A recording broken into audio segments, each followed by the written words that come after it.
And I'll request Jagat Jeevan Prabhuji to invite Maharaj and then give a brief for the people who have newly joined today. Thank you, Prabhuji. Hare Krishna. భగవద్ భక్తులందరికీ స్వాగతం. మన అందరం సాదరంగా, గౌరవంగా, ఆప్యాయంగా పరమ పూజ్యులైన రామగోవింద్ మహారాజ్ని స్వామి గారిని మనం ఆహ్వానిద్దాం. నిన్న చాలా చక్కగా జరిగింది కదా.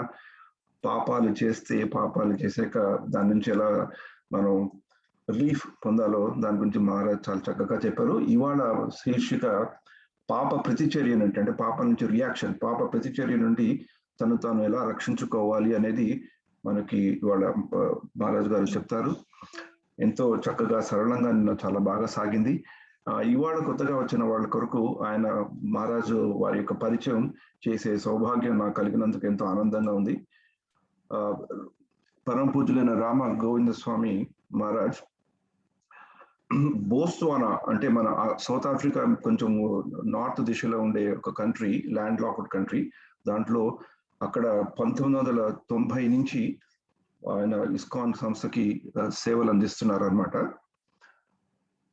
ఇస్కాన్ లో 1986లో మహారాజు న్యూయార్క్ లో ఉన్నప్పుడు ఆయనకు అక్కడ ఫస్ట్ టైం, మొదటిసారి ఇస్కాన్ భక్తులతో సంపర్కం జరగడం జరిగింది. మహారాజు చాలా చక్కగా రామచరితమానసు, రామాయణం పారాయణం చేసి, పఠనం చేసి చక్కగా శ్రావ్యంగా చెప్తారు గనక అది విన్న మహారాజు తర్వాత ఆయన ఆధ్యాత్మిక గురువు పరమ పూజ్యులైన కృష్ణదాస్ స్వామి ద్వారా మహారాజు అంతర్జాతీయ కృష్ణ భావనామృతంలోకి రావడం జరిగిందనమాట.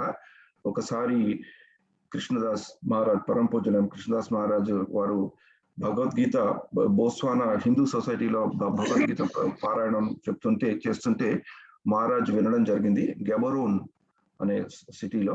అప్పటి నుంచి మహారాజు డైరెక్ట్ గా ఇస్కాన్ లోకి వచ్చి అనేక సేవలు అందించారు. ఇప్పుడు ఇందాక ఇప్పుడు ఈ ప్రోగ్రామ్ ముందర ఆ మందిరం యొక్క విజువల్స్ అనుకుంటా మనం చూసాము. ఎంత దివ్యమైన, ఎంత ప్రశాంతంగా, ఎంత కాంతివంతంగా, వైభవంగా ఉన్న ఆ యొక్క మందిరానికి మహారాజు ఎంత చక్కగా, మహారాజుతో ఉండే ఆ యొక్క సభ్యులు ఎంత చక్కగా రూపకల్పన చేశారు, ఎంత భక్తి దాంట్లో ఉందని మనకి క్లియర్ గా తెలుస్తుంది అనమాట.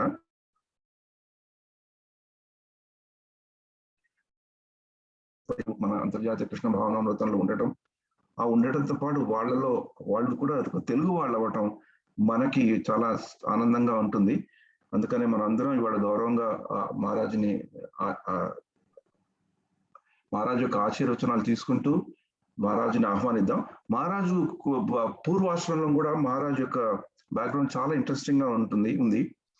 మహారాజు మన భారతదేశం సైన్యానికి తమ యొక్క సాంకేతిక జ్ఞానంతోనూ, ఆ యొక్క ఎక్స్పర్టీస్ తోనూ, ఆయన మైక్రోవేవ్ కమ్యూనికేషన్ సిస్టమ్స్ లో ఆయన భారతదేశం ఆర్మీకి సేవ చేశారన్నమాట. ఆర్మీలో ఆ సేవ భారతదేశానికి, భారత మాతకి సేవ చేశాక తద్వారానే ఆయనని బోత్స్వానాకి పంపించడం జరిగింది. అక్కడ బోత్స్వానాలో ఉండే వాళ్ళ యొక్క సైన్యానికి వాళ్ళకి తర్ఫీదు, ట్రైనింగ్ ఇవ్వడానికి మహారాజుని అక్కడ పంపించడం జరిగింది. అలా మహారాజు యొక్క ప్రస్థానం బోత్స్వానాలో మొదలయ్యి రామచరిత్ర మానస్తో, రామ భక్తితో ఉండి కృష్ణ భావన భక్తిలోకి వచ్చి, కృష్ణ భక్తి భావన నుండి రామ భక్తిని చూసే మహా అదృష్టం, మహాభాగ్యం మహారాజ్కి కలిగింది. అలాగే మహారాజ్ తన వారి జీవిత ప్రస్థానంలో వెళ్తూ కృష్ణదాస్ మహారాజ్ దగ్గర దీక్ష తీసుకోవడమే కాకుండా తర్వాత మహారాజ్ సన్యాస దీక్ష కూడా తీసుకున్నారు. 2006లో లోక్నాథ్ స్వామి మహారాజ్ దగ్గర, ఈ పరమ పూజ్యులైన లోక్నాథ్ స్వామి మహారాజ్ దగ్గర సన్యాసం తీసుకున్నారు. సన్యాసాశ్రమంలోకి ప్రవేశించాక వారు చాలా ప్రీచింగ్ యాక్టివిటీస్ చేస్తూ అనేక దేశాల్లో పర్యటిస్తూ వారందరికీ కూడా ఈ యొక్క కృష్ణ భక్తి భావనామృతాన్ని ప్రచారం చేస్తున్నారు. పర్టికులర్ గా ఆఫ్రికా దేశ ఖండంలోను, యూరోప్ ఖండంలోను, ఇండియాలోను చేస్తున్నారు. మనందరికీ ఒక చిన్న, అంటే ఈ బోత్స్వానా అంటే ఎక్కడ ఉంది అని తెలుసుకోవాలంటే నేను కొంచెం రీసెర్చ్ చేస్తున్నాను. నేను I just wanted to put up that slide so that we'll all know this is Botswana. I don't know, I'm pronouncing correct. Gaborone లో మహారాజ్ చూపెట్టిన మందిరం ఇక్కడ ఉంది అనుకుంటా. It must be capital city or important city. అంటే ఇంత far away place, భారతదేశం నుంచి ఇంత ఫార్ అవే ప్లేస్ లో అంత అన్ఫేవరబుల్ కండిషన్ లో, నిన్న మహారాజ్ చెప్పారు ఆనుకూలసే సంకల్ప ప్రతికూలసే వర్జనం. అది అంటే భగవద్భక్తులు ఎక్కడ ఉంటే అది ఏదైనా భక్తి చేయడానికి అనుకూలంగా అనిపిస్తుంది. అంత అన్ఫేవరబుల్ సిచ్యువేషన్స్ నుండి కూడా అంత భవ్యమైన దివ్యమైన మందిరాన్ని సృష్టించి అక్కడ మంచి కమ్యూనిటీని స్థాపించిన మహారాజు మన ముందట ఉండడం, మన ఈ సమాహారంలో పాల్గొనడం, మనకి ఈ భగవత్ విషయాలు చెప్పడం అనేది చాలా అదృష్టంగా భావిస్తూ మహారాజుకి మళ్ళీ ఒకసారి గౌరవపూర్వకంగా వందనాలు పలుకుంటూ మహారాజుని మనందరం హరే కృష్ణ కృష్ణ కృష్ణ హరే హరే, హరే రామ రామ రామ హరే హరి అని చెప్తూ సాదరంగా గౌరవనీయంగా ఆహ్వానిద్దాం. హరే కృష్ణ.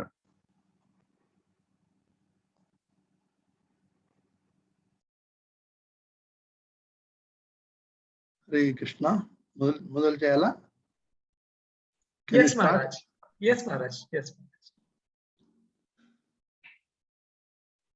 యం ప్రవజంతమనుపేతమపేత కృత్యం ద్వైపాయనో విరహకాతుర ఆజుహావ పుత్రేతి తన్మయతయా తరవోభినేతు తం సర్వభూత హృదయం మునిమానతోస్మి యస్వానుభావమఖిల స్మృతి సారమేకం అధ్యాత్మదీపమతితీర్షితాం తమోంధం సంసారిణాం కరుణయా పురాణగుహ్యం తం వ్యాససోనుముపయామి గురుం ముని నారాయణం నమస్కృత్య నరం చైవ నరోత్తమం దేవీం సరస్వతిం వ్యాసం తతో జయముదీరే.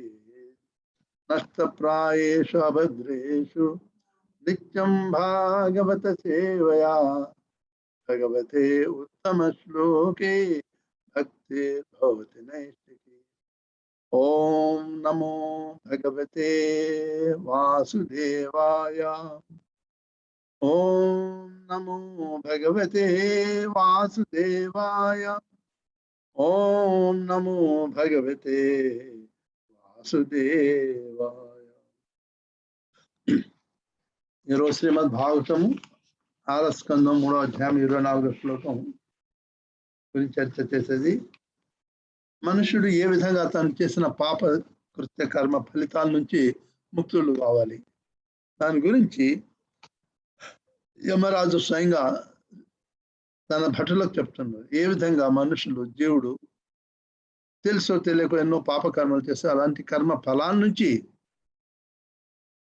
ముక్తులు కావాలి. నరకానికి వెళ్ళకూడదు, పశుయోనికి వెళ్ళకూడదు. పశుయోనుల జన్మ తీసుకోవడం కూడా ఒకటి నరకమే. చిన్న చిన్న పాప పనులు చేసిన వాళ్ళు పశువునికి వెళ్ళాల్సి వస్తుంది. ఘోరమైన పాప పనులు చేస్తే నరకానికి వెళ్ళి అక్కడ కష్టాన్ని అనుభవించి మళ్ళీ చేసిన కర్మ ప్రకారం పశుయోనిలోనో వృక్షయోనిలో మనుష్య యోనిలోనో యమరాజు అది నిర్ణయించి పంపిస్తారు. యమరాజు చెప్తున్నాం, ఏతావతాలమగ్నిర్హణ పుంసాం సంకీర్తనం భగవతో గుణకర్మ నామ్నాం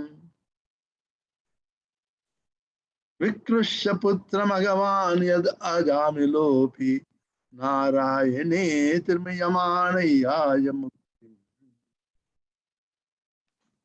ఏతావత అంటే అంత మాత్రమున, అలం చాలును, సఫిషియెంట్. అగనిర్హణాయ పాపక్షేమనకు, పుంసాం మానవులకు, సంకీర్తనం సామూహిక కీర్తనం.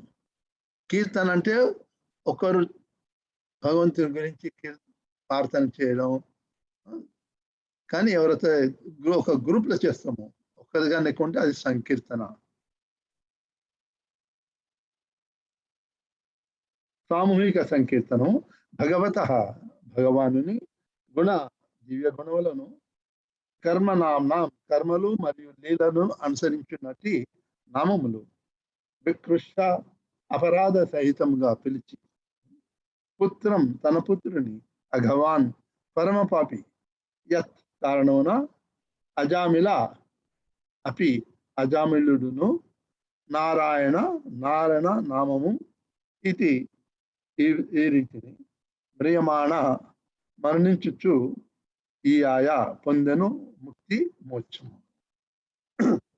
తాత్పర్యం, కనుక భగవన్నామమును భగవంతుని గుణకర్మలను కీర్తించుట వలన మనుజుడు సమస్త పాపముల నుండి సులభంగా పడగలడని తెలుసుకొనవలెను. పాపముక్తికి ఈ మార్గం ఒక్కటే ఉపదేశించబడినది.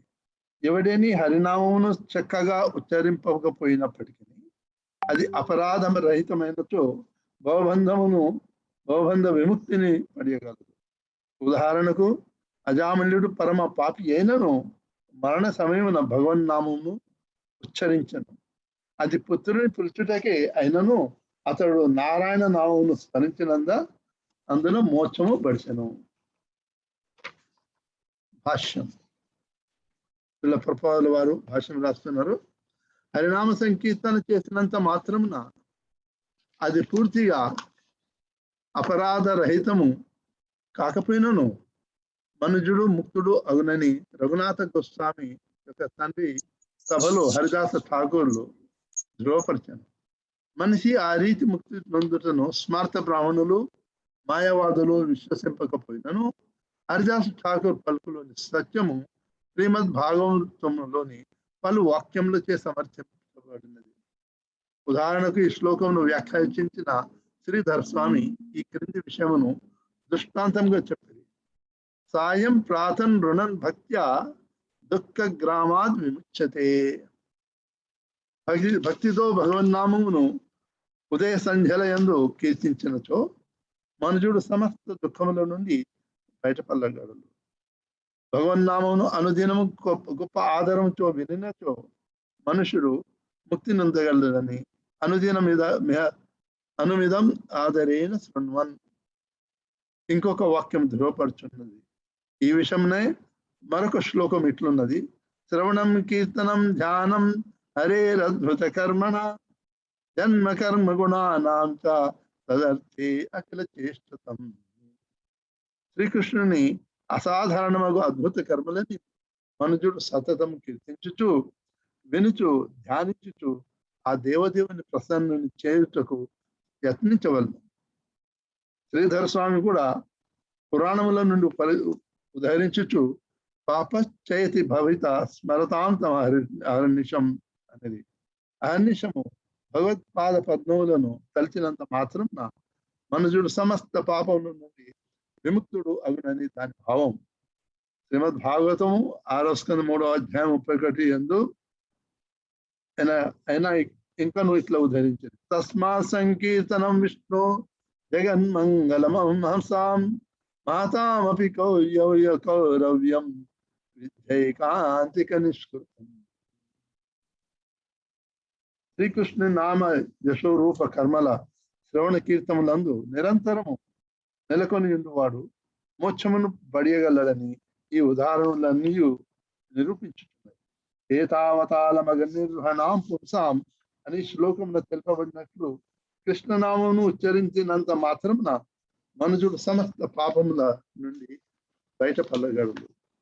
కేవలం హరినామం ఉచ్చరించుటయే చాలునని ఈ శ్లోకం నందు వాడబడిన అలం అను పదమును సూచించుతున్నది.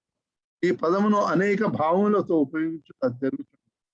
అమరకోశ నిఘంటువు నందు తెలుపబడినట్లు అలం అను పదమునకు ఆభూషణము, చాలుట, శక్తి, ఆటంకము అనే భావంలో వాడవచ్చు. అలం భూషణ సర్యాస్తిక్తి శక్తి వారణ వాచకం. హరినామ సంకీర్తన ఒక్కటే చాలును కనుక అన్య విధము యొక్క అవసరం లేదని సూచించుటకు అలం అను పదము ఇచ్చట వాడబడినది. చక్కగా ఉచ్చరింపకునను హరినామ కీర్తనం వల్ల మనుజుడు సమస్త పాపముల నుండి బయటపడగలరు. హరినామోచ్చరణ శక్తి అజామిలుని ముక్తిచే నిరూపితమైనది. అజామిలుడు నారాయణ నామమును ఉచ్చరించినప్పుడు నారాయణుని గాక తన పుత్రుని స్మరించి ఉండెను. మరణ సమయమున అతడు పవిత్రునిగా లేడు, పైగా పరమ పాపి అని ప్రసిద్ధి చెందిన ఉండెను. మరణ సమయమున మానసిక స్థితి పూర్తిగా కల్లులితమై ఉండును. అటువంటి విషమ స్థితిలో స్పష్టముగా నామోచ్చారణం చేయుట అజామిళునికి అసాధ్యమే. అయినను కేవలం నామోచ్చారణ మాత్రమున అతడు మోక్షమును పడిసెను. అయినతో పాప జీవులు కానటి వారిని గురించి చెప్పవలసినది ఏమన్నది? సారాంశం ఏమనగా వ్రతంతో మనుజుడు హరే కృష్ణ కృష్ణ కృష్ణ హరే హరే హరే రామ రామ రామ హరే హరే అనుచు హరినామను కీర్తనించవలను. ఆ విధంగా అతడు కృష్ణ కరుణచే మాయాబంధము నుండి బయటపడగలడు. అపరాధంలో ఉన్నచ్చు వారికి కూడా హరే కృష్ణ మహామంత్రము కీర్తనము ఉపదేశింపబడింది.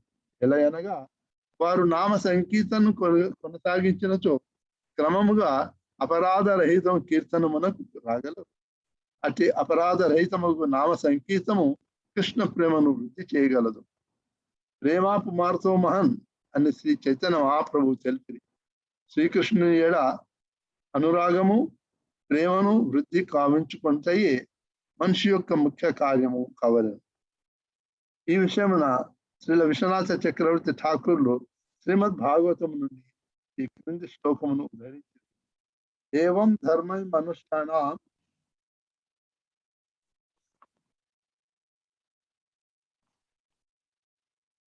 ఉద్ధవాత్మాని వేదిన మై సంజాయతే భక్తి కోన్యోర్థో అస్య వశిష్యతే. ప్రేమైన ఉద్ధవ, నా ఏడ ప్రేమను వృద్ధి చేయగలిగినదే మీద మానవులకు పరమధర్మం. ఈ శ్లోకమును వ్యాఖ్యానించు శ్రీల విశ్వనాథ్ చక్రవర్తి ఠాకూర్లు భక్తి అను పదమును ప్రేమనోక్త అని వివరించారు. అస్య అర్థ అస్య భక్తి సన్నిధిలో మోక్షం యొక్క ఆవశ్యకత ఏమున్నది? శ్రీల విశ్వనాథ్ చక్రవర్తుల వారు ఈ క్రింది శ్లోకమున పద్మపురాణం నుండి ఉదహరించింది. నామాపరాధయుక్తానాం నామాని ఏవ హరంత్యఘం అవిశ్రాంతి ప్రయుక్తాని తాన్యేవార్థగా కరాణి చ. ఆరంభమున హరికృష్ణ మహామంత్రము జపమును అపరాధ రహితంగా చేసినప్పటికీ ఆ నామ జపమును కొనసాగించనుచో మనుజుడు అట్టి అపరాధముల నుండి విడివడును. పాపశ్చేది భవతి స్మరతాం తం అహర్నిశం. శ్రీ చైతన్యుల వారి ఉపదేశానుసారం ఎవడేని రేయింపవళ్ళు హరినామ కీర్తనను కావించినచో సమస్త పాప విముక్తుడగును. శ్రీ చైతన్య మహాప్రభు ఈ క్రింది శ్లోకమును ఉదహరించిరి. హరే నామ హరే నామ కేవలం కలవ నాస్తి ఏవ నాస్తి గతి కన్యత. ప్రస్తుత కలియుగంలో హరినామ సంకీర్తనం ఒక్కటే ముక్తి సాధనమై ఉన్నది. దానికి అన్యోపాయం లేదు. హరినామ సంకీర్తనం నందు చేరిన వారు శ్రీ చైతన్యుల వారి ఈ ఉపదేశంను ఖచ్చితంగా పాటించినతో వారి స్థానము ఎల్లప్పుడూ సురక్షితంగా ఉండును. ఓం అజ్ఞానతిమిరాంధస్య జ్ఞానాంజనశలాకయా చక్షుర్మీలితం యేన తస్మై శ్రీ గురవే నమః. మూకం కరోతి వాచాలం పంగం లంఘయతే గిరిం యత్కృపాతమహం వందే శ్రీగురుం దీనతారణం పరమానందమాధవం శ్రీచైతన్యమీశ్వరం శ్రీచైతన్యమనోభీష్టం స్థాపితం येन భూతలే స్వయం రూప కదా మह्यं దదాతి స్వపదాంతికం. వందేహం శ్రీగురో శ్రీయుతపదకమలం శ్రీగురున్ వైష్ణవాం చ శ్రీరూపం సాగ్రజాతం సహగణా రఘునాథానుతం తం సజీవం సాద్వైతం సావధూతం పరిజన సహితం కృష్ణ చైతన్య దేవం శ్రీ రాధా కృష్ణ పాదాం సహగణా లలితా శ్రీ విశాఖాన్వితం చ. నమః ఓం విష్ణుపాదాయ కృష్ణ పృష్ఠాయ భూతలే శ్రీమతే భక్తి వేదాంత స్వామి ఇతి నామినే.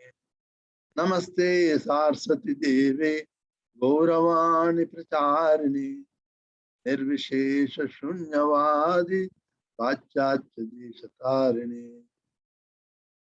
కస్తూరీ తిలకం లలాటపటలే వక్షస్థలే కౌస్తుభం నాసాగ్రే వరముక్తికం కరతలే వేణుం కరే కంకణం సర్వాంగే హరిచందనం సులిరితం కంఠే చ ముక్తావళి గోపస్త్రీ పరివేష్టితో విజయతే గోపాల చూడామణి ధ్యేయం సదా పరిభవగ్న అభిష్టతోహం తీర్థాస్పదం శివ విరంచునుతాం శరణ్యం నృత్యార్థం ప్రణతపాల భవాభిభూతం వందే మహాపురుషతే చరణారవిందం వంశీ విభూషితికరానల నీరజాభ పీతాంబరాధరుణ బింబఫలాదఘోష పూర్ణేందు సుందర ముఖాద్ అరవింద నేత్ర కృష్ణాత్వరం కిమపి తత్సమహం న జానామి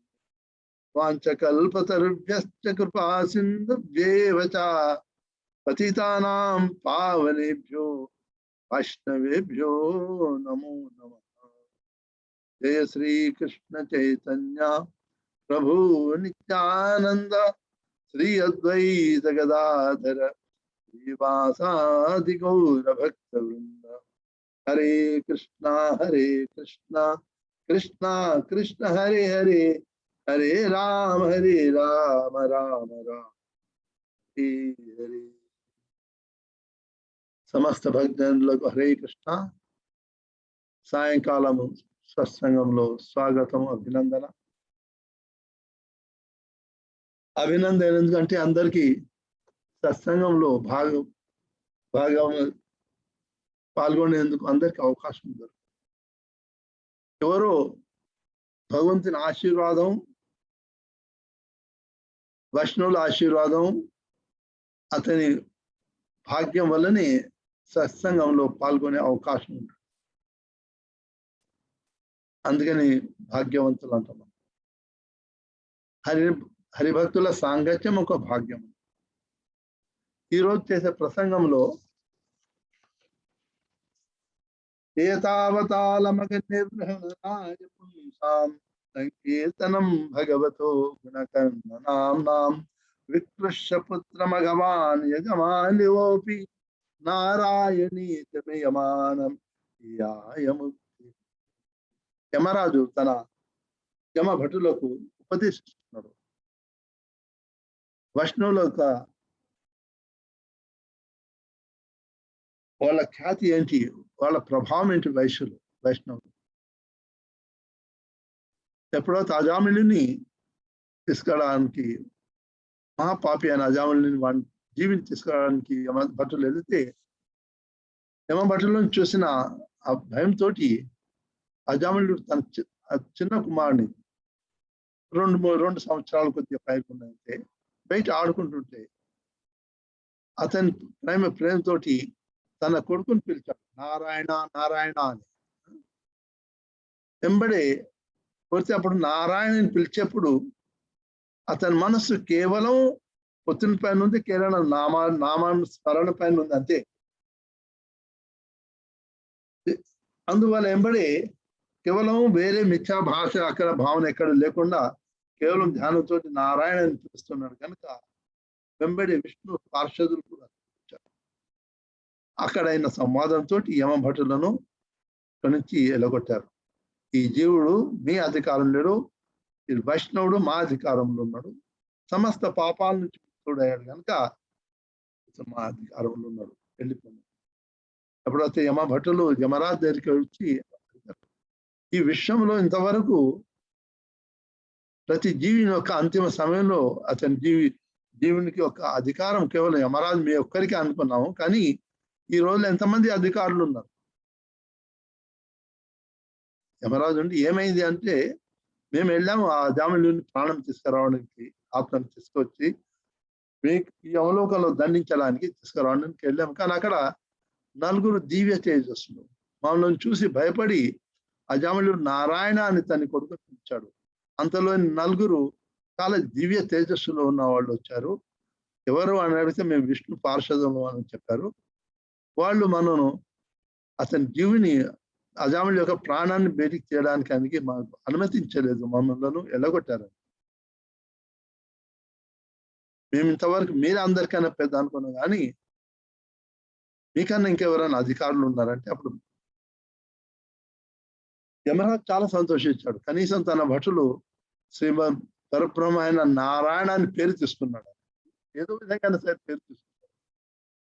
దాంతో సంతోషించి యమభటులకు అంటాడు, మీరు చాలా భాగ్యవంతులు, ఎందుకంటే యమలోకంలో ఉండి నరకంలో ఉండి కూడా భగవన్ నామ స్మరణ చేశారు అని భగవన్ నామ స్మరణ శక్తి గురించి వైష్ణవుల ఒక ఘనత గురించి తన భటులకు చెప్తూ చివరికి ఏమంటున్నారంటే, భగవన్ నాముని గుణకర్మల క్రియించడం వలన మనుషులు సమస్త పాపాల నుంచి. ఈ విషయం గురించి భాగవతంలో చాలా స్థలాల్లో చెప్పారు. తస్మాత్ భారత సర్వాత్మ భగవాన్ ఈశ్వరో హరి శ్రోతవ్యా కీర్తితవ్యశ్చ భరతశ్చ చేతతా భయం.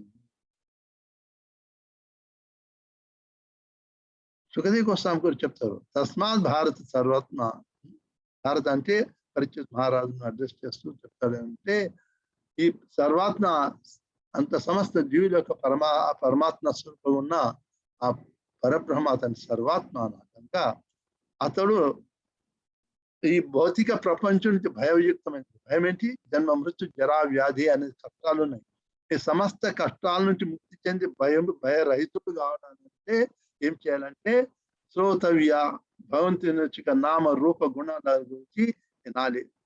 కీర్తితవ్యశ్చ, భగవంతుని గుణగానాలు మనం మొదట వినాలి, తర్వాత అందరికి చెప్పాలి. ఎంతవరకు మనం భక్తుల నుంచి వైష్ణవుల నుంచి భగవంతుని గురించి అతని లీలామయ కథలు వినము, వేరే వాళ్ళకి చెప్పడం కష్టమే. అందుకని ప్రభుపాదుల వారు 7వ స్కందంలో ప్రహ్లాద్ మహారాజ్ చరిత్రలో చెప్తారు, శ్రవణం కీర్తనం విష్ణు స్మరణం పాదసేవనం అర్చనం వందనం దాస్యం సఖ్యం ఆత్మ నివేదనం అని నవధాభక్తిలో చెప్తూ శ్రవణం గురించి వ్యాఖ్య రాస్తూ ప్రభుపాదుల వారు అంటారు, ఈ 9 విధాలైన భక్తిలో అంగాలైనా సరే అన్నిటికైనా శ్రవణము అనేది అత్యంత ప్రధానమైంది, శక్తివంతమైంది. మనం ఏ పని చేయకుండా సరే ప్రతిరోజు ఒక నిర్ధారిత సమయంలో భగవన్నామ గురించి కథను విన్నంత మాత్రాన్ని మనలో ఉన్న సమస్త కల్మషాలు ముక్తులైపోతాం. పాపం నుంచి ముక్తులే మనకు సద్గతి ప్రాప్తిస్తుంది. కేవలం విన్నంత మాత్రాన్ని, అర్థం కాకుండా పర్లేదు. మనకు భౌతిక శరీరానికి అర్థం కాదు, కానీ ఆత్మకు అన్ని అర్థం. ఎంత మనం భగవంతుని కథ వింటామో అదే విధంగా మన నుంచి సమస్త పాపాలు క్షయమైపోతుంటాను, పాపకర్మలు. అందుకని శ్రోతవ్య విన్న తర్వాత కీర్తితవ్యస్త, మనం వినాలి, వేరే వాళ్ళకి చెప్పాలి. మనం వేరే వాళ్ళకి చెప్తే మనకు లాభం ఉంది, భగవంతుని కృప దొరుకుతుంది, విన్న వాళ్ళకు కూడా లాభం ఉంది, ఎందుకంటే వాళ్ళకు కూడా భగవంతుని కృప. తర్వాత ఏంటి? స్మరతవ్యస్త, తర్వాత మనం స్మరణ కూడా చేయలే. మనం ఏ కథను భగవంతుని గురించి చింతామో ఆ కథ గురించి స్మరణ చేయాలి. దీని భావం ఏంటి? ఆ కథను గురించి స్మరణ చేయాలి. అలా చేస్తే వాళ్ళు భయరహితులు. భయం ఏంటి? భౌతిక ప్రపంచంలో జన్మ మృత్యు జర వ్యాధి అనేది భయం అన్నమాట. సమస్త భయాలు.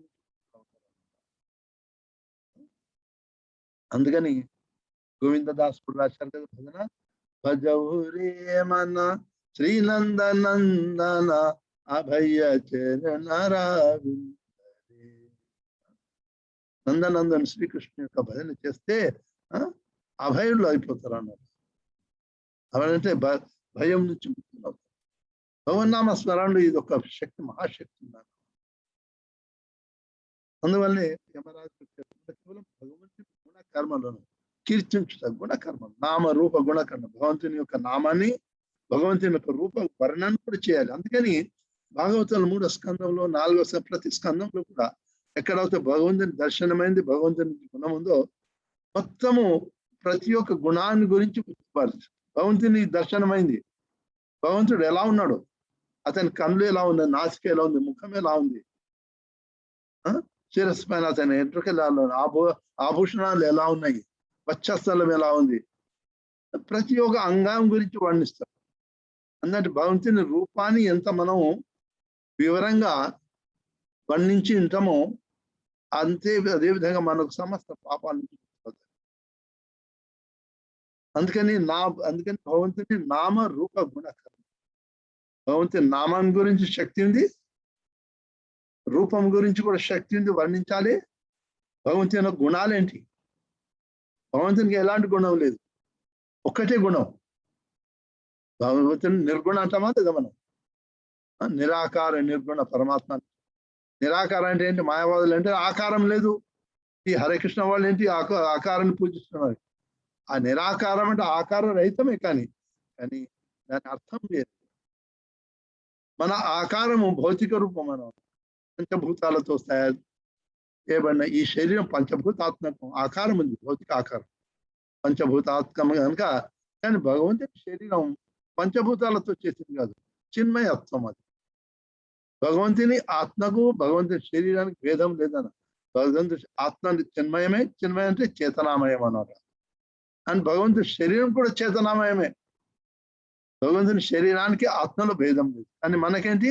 ఆత్మ చిన్మయము, కానీ శరీరము పదార్థం. ఆత్మ శాశ్వతం, శరీరము మన శాశ్వతం కాదు. ఇందులో భేదం ఉంది మనకు, కానీ భగవంతుని శరీరంలో భేదం లేదు. అందుకని భగవంతుని అంటే నిరాకారము అంటే భగవంతుని యొక్క భగవంతుని రూపము పంచభూతాలతో చేయబడింది కాదు. మనకు అనిపిస్తుంది ఏంటంటే భగవంతుని రూపము దివ్యమైంది. ఈ భౌతిక చక్షులతోటి, కళ్ళతోటి మనం భగవంతుని రూపాన్ని చూడలేము. అందుకని అర్జునుడు భగవంతుని విశ్వరూపాన్ని చూడాలని కోరినప్పుడు భగవంతుడు ఏమో అన్నాడు, నీవు ఈ కళ్ళతోటి చూడలేవు, కానీ దదామి దివ్యం చచ్చు అన్నాడు. నేను దివ్యమైన కళ్ళు కంటి దృష్టిని ప్రసాదిస్తాను. ఎందుకంటే ఈ భౌతికమైన కంటి దృష్టితోటి మనం చూడలేము ఆ భగవంతుని యొక్క రూపాన్ని. ఎందుకంటే భగవంతుని రూపం ఏంటి? ఇన్ఫినిటీ, దానికి ఏం లిమిట్ లేదు. కానీ మన కళ్ళు చూసే కొద్దిగా లిమిట్ ఉంది. అలాంటి అందువల్లనే భగవంతుడు అర్జునుడికి కూడా దివ్యమైన చక్షులను ఇచ్చారు. భగవంతుని రూపాన్ని భౌతికంగా మనుషులు చూడలేరు. కానీ భగవంతుడు ఏమంటారు? భగవంతుని నా ఆత్మ, నా యోగమాయ శక్తితోటి నేను ఈ మనిషి శరీరాన్ని ధరిస్తున్నాను. ఎందుకంటే యోగమాయ శక్తి ఏంటి? యోగమాయ శక్తి వలన భగవంతుడు తన శరీరాన్ని ఏ విధంగా మార్చుకుంటాడంటే భౌతిక జీవులు చూడవచ్చు. ఆత్మానం జన్మకర్మ మే దివ్యం ఏవం యువతి తత్వత. తర్వాత ఏమంటాడు భగవంతుడు? పరిత్రాణాయ సాధూనాం వినాశాయ దుష్కృతాం ధర్మ సంస్థాపనార్థాయ ఆత్మ సంభవామి యుగే యుగే.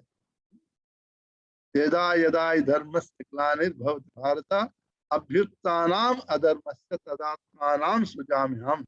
తత్ ఆత్మానాం, అంటే ఆ ఆత్మానాం అనేది తన అంతరంగిక శక్తి, యోగమాయ శక్తితోటి నన్ను చేసుకుంటాను. దానివల్ల ఏమవుతుంది? ఆ దివ్యమైన శరీరాన్ని ఈ ఆత్మమాయ వల్ల భౌతిక జీవులు చూడవచ్చు. అయినా సరే భగవంతుని అవతారం ఉన్నప్పుడు ఆ శరీరం భౌతికం కాదు, అతను చిన్మయమే. అందుకని అది నిరాకారం అంట. భగవంతుని శరీరం చిన్మయము కనుక అది గుణరహితము. మనందరికీ రజో తమో సతో గుణాలు ఉన్నాయి. ప్రతి ఒక్కరు భూలోకంలో ఉన్న ప్రతి జీవుడు ఈ 3 గుణాలు ఉంటాయి. భక్తి మార్గంలో ఉన్నప్పుడు క్రమేణా మనం భగవంతుని ఎంత సాధన చేస్తున్నాం, ఎంత భక్తి చేస్తున్నాం, భగవంతుని ఎంత సమర్పణ ఉంది, దానిపైన క్రమేణా తమో రజో గుణాల నుంచి ముందుకు వచ్చి మనం సతోగుణములు ఉండిపోతాం. మనుషుడు ఎంతవరకు సతోగుణములు ఉండడో భగవంతుని గురించిన కథ వినడానికి, సత్సంగంలో రావాలని అభిలాష ఉండదు. రజోగుణం నుంచి బయటికి వస్తేనే అప్పుడు సతోగుణములు ఉన్నప్పుడే కేవలం వాళ్ళకే భగవంతుని గురించి వినాలి, భగవత్ చర్చ చేయాలనే అభిలాష ఉంటుంది. భగవంతుడు రజోత్తమ సత్వగుణాలకి అతీతుడు అయిన వాడు కనుకనే నిర్గుణుడు అంటాం. భగవంతుడు నిరంతరం విశుద్ధ సత్వగుణం. భక్తులు ఎంత శుద్ధ భక్తులైనా సరే శుద్ధ సత్వగుణానికి వెళ్తాం, ప్యూర్ మోడ్ ఆఫ్ గుడ్నెస్ అంటాం. జీవుడు విశుద్ధ సత్వగుణానికి వెళ్ళలే, ఎందుకంటే జీవుడు ఎలాంటి అయినా సరే కొద్దిగా శుద్ధ సత్వగుణములు ఉన్న కొద్ది అహంకారం వచ్చినా సరే పడిపోతాడు, అది స్వాభావికం అన్నమాట. కానీ భగవంతుడు ఎలాంటి పరిస్థితుల్లోనూ అతనికి పతనం ఉండదు. అందుకని భగవంతుడు విశుద్ధ సత్వగుణం. ఎలాంటి సమయంలోనైనా సరే చూడండి, భగవంతుడు శ్రీరాముల వారి చరిత్ర కానీ శ్రీకృష్ణ పరమాత్మ చరిత్ర చూడండి, ఎప్పుడు కోపాన్ని ప్రదర్శించాడు. ఎలాంటి క్లిష్ట పరిస్థితుల్లో అయినా సరే రాముల వారి చివరి దశలో కూడా రావణుని సంహరించేప్పుడు కూడా కోపం చూపించలేదు. చివరి దశలో కూడా రావణునికి చెప్పాడు, రావణ నన్ను శరణు తీసుకో, ఇప్పటికే నేను క్షమిస్తానని. అది భగవంతుని ఒక కరుణ, అతని ప్రతి ఒక్క జీవి పైన అతనికి కరుణ ప్రేమ ఉంటుంది. భగవంతునికి ఒకసారి మన సగుణుడు అంటారు. భగవంతునికి ఒకటే గుణం ఏంది? భక్త వాత్సల్యత. వాత్సల్యత అంటే ఆవు తన బిడ్డను, ఆవు దూడని ఎంత ప్రేమతో అంటే ఆవు దూడ అనమాట. ఆవు దూడని తన ప్రేమతో ఎంత చూస్తుందో అదేవిధంగా భగవంతుడు కూడా భక్తులను అంత వాత్సల్య ప్రేమతో చూస్తాడు. తండ్రి తన పిల్లలను ఏ విధంగా ప్రేమతో చూస్తాడో భగవంతుడు నిరంతరం భక్తులకు అంత వాత్సల్య ప్రేమ ఉంటుంది కనుక అదొక్కటి గుణం వల్ల భగవంతుడు సగుణుడు అవుతాడు. కానీ ఆ గుణము త్రిగుణాత్మకమైంది కాదు, అది విశుద్ధ సత్వగుణములకు చెందినది. అలాంటి భగవంతుడి నామ రూప గుణాలను సమస్త పాపం నుండి ముక్తులు సులభంగా బయటపడగలుగుతారు. భగవంతుని నామ స్మరణ వినడం మాత్రంలోనే మనం సమస్త పాపాన్ని ముక్తులు అవుతాం. పాప విముక్తికి ఈ మార్గం ఒక్కటే ఉపదేశించారు. నిన్న చెప్పాను, నాకు జ్ఞప్తికలేదు. బ్రహ్మ కూడా భగవత్స్తుతి గర్భస్థుతిలో చెప్పాడు, అన్యేర విందాచ్చ విముక్తమానిన భావ అవిశుద్ధ బుద్ధయే ఆరూయ కృచ్యేన పరం పదం తథా పతంతి అనాదృత విశ్వదాంగ్రి. బ్రహ్మ భగవంతుని శ్రీకృష్ణుని స్తుతి చేస్తూ గర్భస్థుతిలో చెప్తాడు, ఏ పరబ్రహ్మ అరవిందాక్ష, యోగులు ఎన్నో విధానాల జ్ఞాన యోగి, అష్టాంగ ఇవన్నీ యోగ సాధన చేస్తూ అందులో ఉత్తీర్ణులైనప్పుడు పరమ పదానికి వెళ్ళవచ్చు, సాయుధ్య ముక్తికి చెందవచ్చు, బ్రహ్మలోకానికి వెళ్ళవచ్చు. కానీ వాళ్ళందరూ పడిపోతూ చూశాను. పతంతి అందరూ ఆరుయ కూర్చొని అంత పై స్థానానికి వెళ్ళిపోయినా సరే వాళ్ళందరికీ పతనం అయ్యేందుకు చూశాను నేను. ఎందుకంటే వాళ్ళు అన్ని విధాలైన మార్గాలు అనుసరించారు కానీ మీ చరణకమలంలో ఆశ్రయం తీసుకోలేదు. ఆరుయ కూర్చొని పరం పదం తథా పుష్పదాంగ్రి, అంగ్రి అంటే పాదాలు, నీ యొక్క చరణకముల సేవను విస్మరించి మిగతా అన్ని మార్గాలు తీసుకున్నారు. అంటే ఏ మార్గం తీసుకున్నా సరే భగవంతుని చరణకముల సేవ ఉంటేనే ఆ మార్గం ప్రశస్తమైంది, పతనం కాదు. కానీ యోగ మార్గమే కానీ వాటిలో సేవ ఉండదు, కేవలం ధ్యానం చేయడం అంతే. అందువల్ల వాళ్ళు ఎందుకంటే ధ్యానం తపస్సు చేసినా సరే అహంకారం కూడా వస్తుంది. మనం చూస్తాం కదా, దురాస మహర్షి సామాన్యుడు కాడు, కానీ ఎంబడే కోపం వస్తుంది. ఈ భగవంతుని ఒక భక్తి మార్గం తప్ప ఏ మార్గం అనుసరించినా సరే అహంకారం కూడా ఎంబడి వెళ్తుంది. వాళ్ళు భక్తిలో ప్రశస్తులు అయిపోతుంటారు కానీ ఎంబడి అహంకారం కూడా వస్తుంది. కనుక అహంకారం వల్ల భక్తి మార్గంలో ఏముంది, ఎంత భక్తిలో మీరు ముందుకు వెళ్ళిపోతామో మనకు అంత అహంకారం నుంచి ముక్తులం అవుతుంటాం, దీన భావన వస్తుంది. ఎంత ఉత్తమ భక్తులో అంత దీన భావన వస్తుంది. కనిష్ట భక్తుడు ఉంటే అహంకారం ఉంటుంది. రెండు అందుకని బ్రహ్మకుడు ఈ భక్తి మార్గంతోనే వాళ్ళు పతనం చెందరు. అదే విధంగా ఇక్కడ కూడా ప్రశస్తమైంది హరినామ సంకీర్తన భక్తి మార్గం ఒక్కటే ప్రశస్తమైంది. ఎందుకంటే కేవలం ఈ మార్గం వల్ల హరినామ ఉచ్చారణ, హరినామ స్మరణ, నామ రూప గణ కర్మల గురించి వినడము, కీర్తన చేయడం వల్ల భక్తుడు నిర్భయంగా భగవద్ధామానికి వెళ్ళొచ్చు, భౌతిక ప్రపంచంలో కూడా తిరగవచ్చు, ఎలాంటి భయం లేదు. ఎందుకంటే అతనికి తెలుసు భగవంతుడు నన్ను రక్షిస్తాడు అని.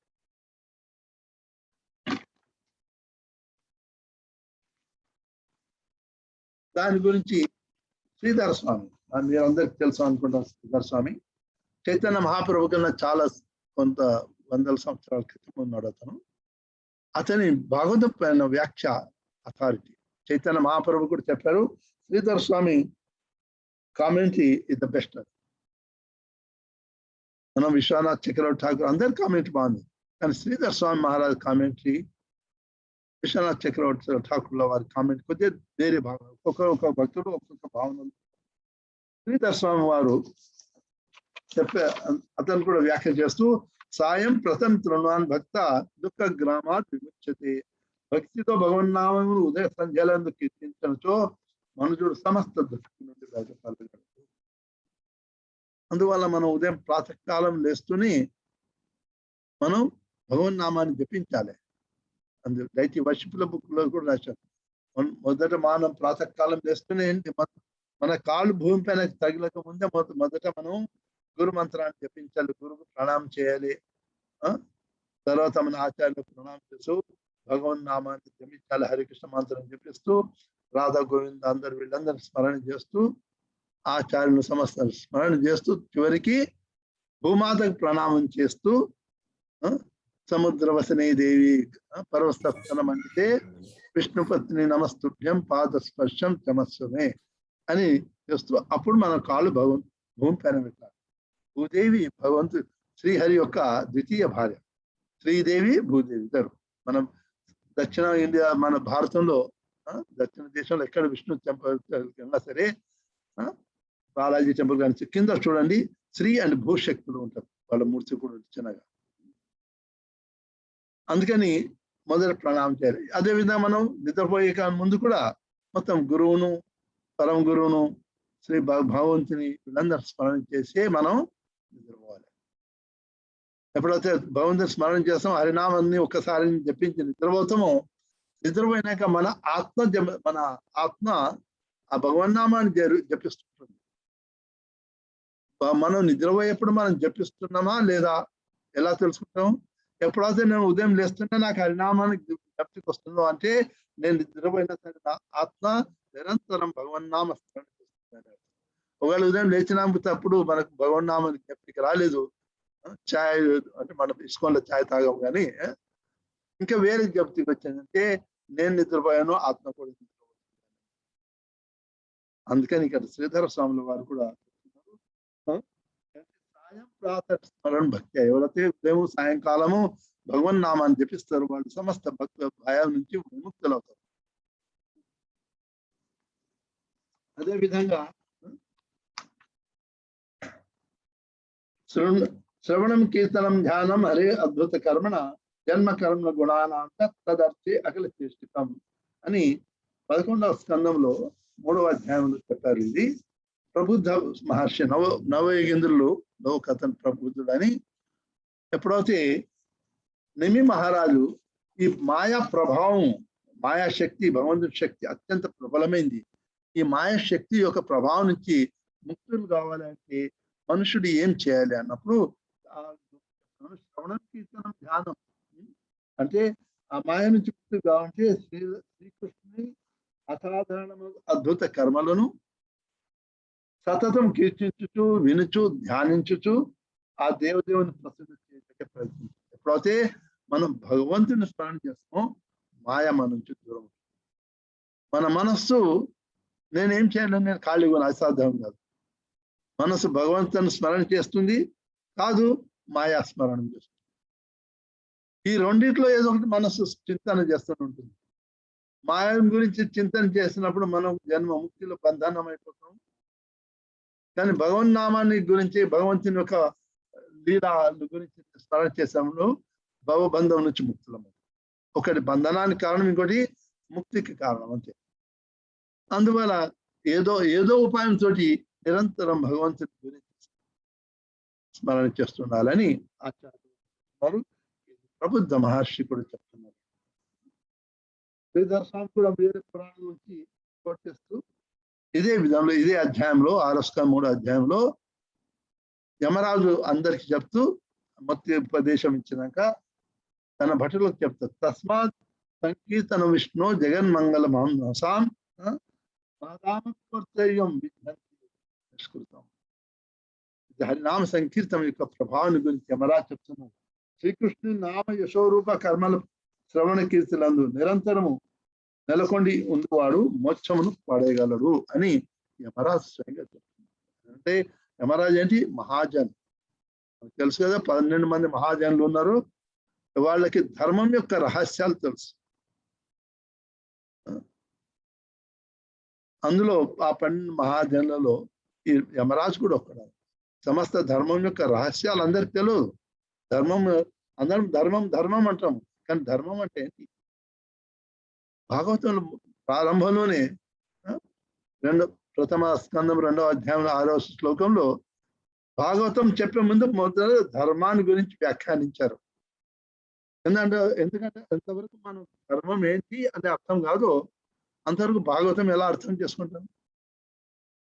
భాగవతం ధర్మ అర్థ కామ మోక్ష ఈ 4 గురించి చెప్పబడుతుంది. ధర్మం గురించి చెప్తారు, అర్థం ఏంటి, కామం ఏంటి, మోక్షం ఎలా దొరుకుతుంది. అందుకని మొట్టమొదటినే స్టార్ట్ చేస్తూనే చూతు కోసం చెప్తారు. సవై పుంసాం పరో ధర్మ యథా భక్తి రథోచ్యతే అహైతుకి అప్రత్యత జయాత్మా సుప్రసీదతి. మన ధర్మం అంటే మనం చేసే అక్యుపేషనల్ డ్యూటీ కరెక్టే, కానీ అక్యుపేషనల్ డ్యూటీ అంటే అంతవరకు నేను చేసే పని అది అక్యుపేషనల్ డ్యూటీ కాదు. మనం అక్యుపేషన్ డ్యూటీ ఏంటి? ఏ పని చేసినా సరే ఆ పని వలన భగవంతుని అదొచ్చద అంటే ఎవరైతే భగవంతుడు ఈ భౌతిక ఇంద్రియాలతోటి మనం కనుగోలేము అన్నట్టు, చూడలేము. అందుకని అదొచ్చద అంటాం. అలాంటి భగవంతుడు కేశవుడు కృష్ణుని అదొచ్చదుని ఎలా భక్తి రావాలి. ఆ భక్తి ఎలా ఉండదు? ఐతికి ఏ కారణం ఉండకూడదు, స్వాభావికం. ఏ విధంగా అయితే పిల్లలకు తల్లిదండ్రులకు ప్రేమ ఉంటుంది. తల్లిదండ్రులు కొట్టినా సరే, డబ్బు ఇచ్చినా సరే, ఇవ్వకున్నా సరే పిల్లలకు తల్లిదండ్రుల ప్రేమ ఉంటుంది. అది స్వాభావికమైంది. అదే అహైతుకి భక్తి. అదేవిధంగా మనుషులు కూడా భక్తి, భగవంతుని భక్తి అహైతుకి నిష్కారణంగా ఉండాలి, అప్రతిహద్ద నిరంతరం ఉండాలి. మనం చేసుకుంటాం దినం ఉదయం 16 మాలలు అయిపోయింది, మళ్ళీ రోజంతా ఏం లేదు, అది కాదు. నిరంతరం భగవన్నామ స్మరణ చేస్తుండాలి, ప్రతి శ్వాసలో చేస్తుండాలి. ప్రభుపాదుల వారు చాలా ఉదాహరణ మంచిగా రాస్తారు. ఏం రాస్తారంటే ఎలా మనం చేయాలి. పతియే కానీ పత్నియే కానీ, పతి తన భార్యను కాక ఇంకొకరినో ప్రేమిస్తున్నాడు ఉదాహరణ. కానీ ఎప్పుడైతే తన భార్యతోటి ఇంట్లో పనిచేసేటప్పుడు మాట్లాడేటప్పుడు చాలా జాగ్రత్తగా ఉంటాడు. మనస్సు మాత్రం అతని మనస్సు ఆ ప్రేయస్ పైన ఉన్నా సరే, శారీరూపకంగా భార్యతో ఉన్నప్పుడు జాగ్రత్తగా ఉంటాడు. అంటే జీవితంలో గృహస్థ కార్యాలు అన్ని చేస్తూ కూడా మానసిక రూపకంగా అతని ప్రేయస్ వాళ్ళు ఉంటాడు. అదేవిధంగా మనం ఏ పని చేస్తున్నా సరే మానసిక భౌతికంగా భౌతిక ప్రపంచంలో అన్ని పనులు చేయొచ్చు, కానీ మానసికంగా నిరంతరం భగవన్నామని గురించి, భగవంతుని గుణాల గురించి ఏదో విధంగా స్మరణ చేస్తుండాలి. అది ఉత్తమ. తస్మా సంకీర్తన విష్ణు జగన్మంగళం అహసాం మహతామపూర్యం విధి ఏకాంతిక నిష్కృతం. కేవలం దీనివల్లనే సమస్త పాపాల నుంచి ముక్తులం అవుతాము. యమరాజుడు తన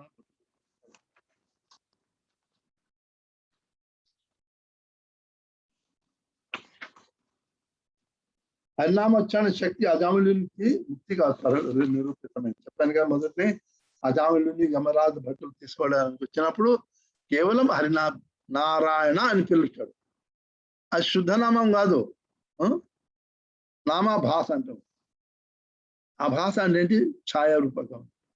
శుద్ధనామా దగ్గర ఉంది. శుద్ధనామా అంటే ఏ భాష ఉండదు, కేవలం హరే కృష్ణ మంత్రం. అంటే నా మనస్సు కేవలం ఆ శ్రీకృష్ణ స్మరణ చేస్తుంది, రూపాన్ని గమనిస్తుంది. ఆ స్మరణ నుంచి మనస్సు ఇంకా వేరే ఎక్కడ ధ్యానం ఉండదు. అది శుద్ధనామం. నేను చేసేప్పుడు నేను ఎలాంటి ప్రతిఫలాన్ని ఆశించుతాను, ఆ భగవంతుని సంతోషంగా వరకు చెప్పిస్తున్నాను అంతే.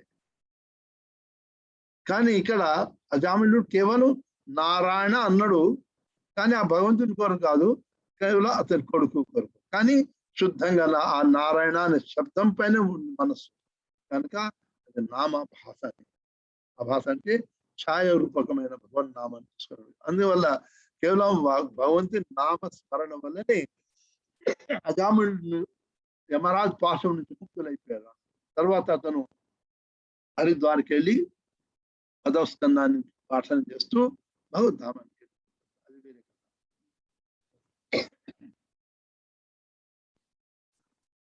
అపరాధంలో ఉన్నట్టు మాట కూడా హరే కృష్ణ మహామంత్రం కీర్తన ఉపదేశించబడినది. ఎలానగా వారి నామ సంకీర్తనం కొనసాగించడంతో క్రమంగా అపరాధమైంది. ఇది చాలా ఉదాహరణమైంది.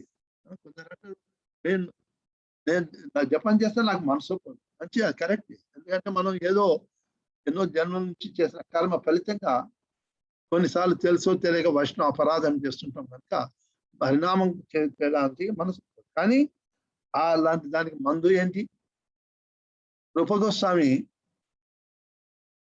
5, 6, 7వ శ్లోకం 7వ శ్లోకంలోని ఉపదేశామృతంలో చెప్తారు. ఎవరికైనా జాండిస్ డిసీజ్, తెలుగులో ఏమంటారండి? జాండిస్, హిందీలో పిలి అంటాం. పచ్చకామర్లు మహారాజ్. పచ్చకామర్లు కరెక్ట్. ఇంకా తెలుగు చెప్తుంది. పచ్చకామర్లు. ఆ పచ్చకామర్లు వచ్చినప్పుడు మనము షుగర్ తిన్నా సరే వెచ్చేది ఉంటుంది. కానీ ఆ పచ్చకామర్ల నుంచి దూరం కావాలి. మందు ఏంటి? షుగరే. హాస్పిటల్ అడ్మిట్ అయినా సరే మన షుగర్ వాటర్ ఉంది, గ్లూకోజ్ వాటర్ ట్రీట్ చేస్తారు నర్వ్ సిస్టంలో. దానికి ఎందుకంటే మనం షుగర్ తింటే చేదుకున్నా సరే ఆ చేదు మందుతోటే దానికి రోగాన్ని నుంచి దూరమై ఆరోగ్యం వస్తుంది.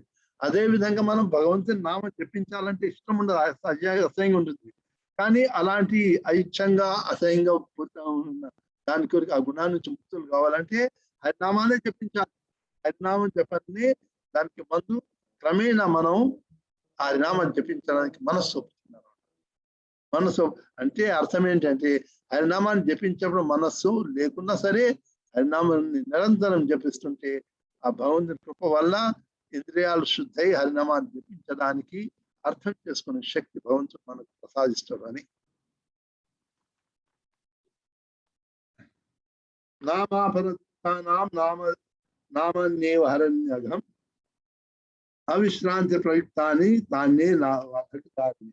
ఆరంభమున హరే కృష్ణ మహామంత్ర అపరాధ రహితంగా చేసినప్పటికీ నామ జపమును కొనసాగించినచో మనుషుడు అతని అపరాధం నుంచి విడిపడము. మనం అదే కానీ ఇట్లా అవుతుంది. అపరాధ రహితంగా చేసిన అపరాధాలు ఏంటి? దశాపరాధాలు మనకు తెలుస్తుంది. అపరాధాలు ఆ అపరాధాల నుంచి ఎంతవరకు అయితే ఆ అపరాధాల నుంచి ముక్తులం కాదు భగవంతుని నామం చెప్పించడానికి మనసు. అందుకని ఆ అపరాధాల నుంచి ముక్తులు కావాలని చేసి మనం హరే కృష్ణ మహాంత్రాన్ని జపం చేసి మనం ఏం చేస్తాం? పంచతత్వ మంత్రాన్ని పంచతత్వ మంత్రాన్ని జపించి తర్వాత హరినామాన్ని జపిస్తే ఆ పంచతత్వ వాళ్ళ మన కృపతోటి మనం ఒకవేళ అపరాధాలు సహితంగా మనం చేసినా సరే క్షమిస్తాడు భగవంతుడు. చేసి క్రమేణా మనం అపరాధ రహితంగా జపం చేసే అవకాశం. ఎప్పుడైతే మనకు భగవంతుని కృప వల్ల అపరాధ రహితంగా మనం జపం చేస్తాము, సమస్త పాపాల నుంచి ముక్తులమవుతుంది. అప్పుడు జపం చేస్తే దాని ఫలితం ఏంటి? మన అపరాధ రహితంగా మనం జపం చేస్తుంటాం. దాని ఫలితం ఏంటి? ఇంకా జపం ఇంకెక్కువ చేయాలనిపిస్తుంది. అపరాధ రహితంగా శుద్ధనామాన్ని జపం చేస్తాము, ఇంకా జపాన్ని అప్పుడు నామరుచి వస్తుంది. అపరాధ సహితంగా జపం చేసినప్పుడు నామరుచి ఉండదు, కానీ అపరాధ రహితంగా జపం చేస్తే మనకు నామరుచి వస్తుంది. ఆ రుచి వల్ల ఏంటి ఉంది? ఇంకా జపం చేయాలనిపిస్తుంది.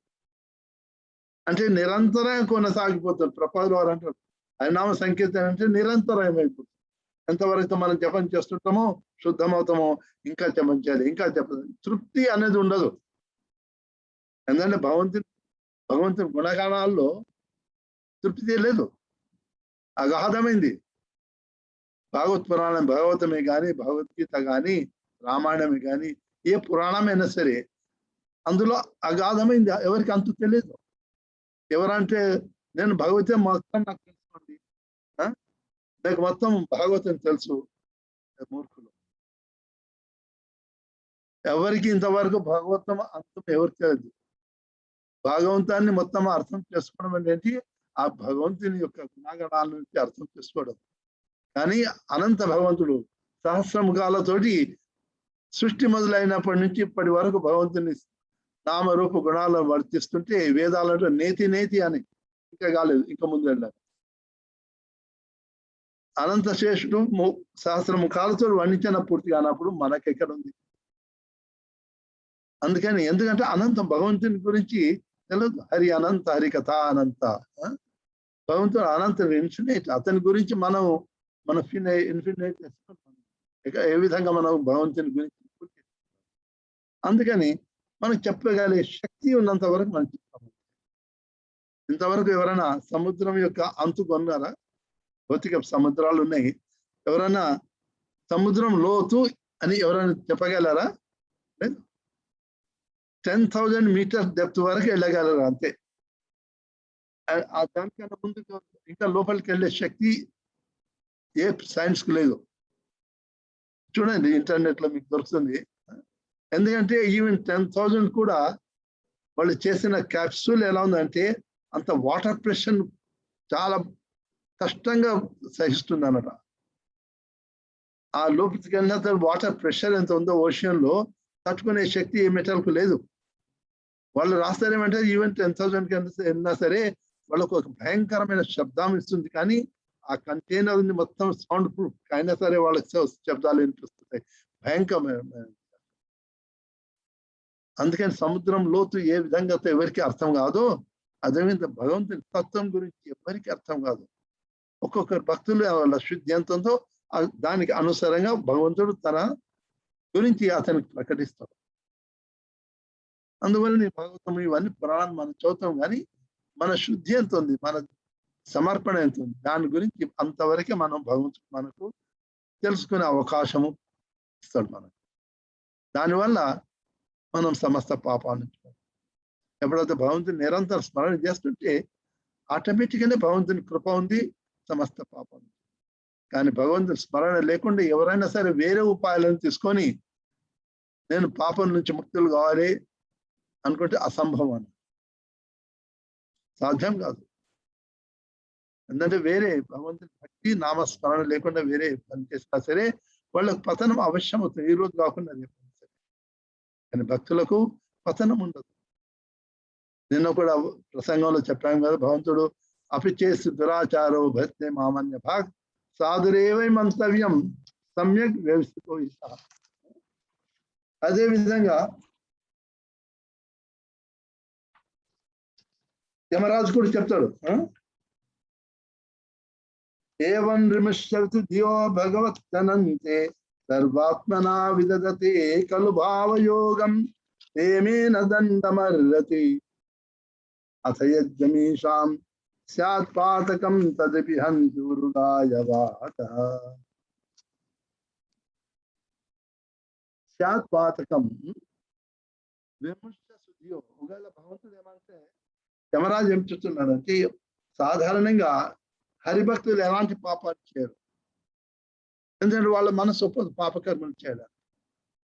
అయినా సరే ఏదో పూర్వజన్మ చేసిన కర్మ ఫలితంగా కానీ ఒకవేళ అలాంటి హరిభక్తులతోటి అలాంటి ఒకవేళ పాప పనులు అయినా సరే, కానీ హరిభక్తిలో వాళ్ళు భక్తి చేస్తున్నారు, హరినామ స్మరణ చేస్తున్నారు, అయినా అలాంటి వారికి దండించే అధికారం నాకు లేదు.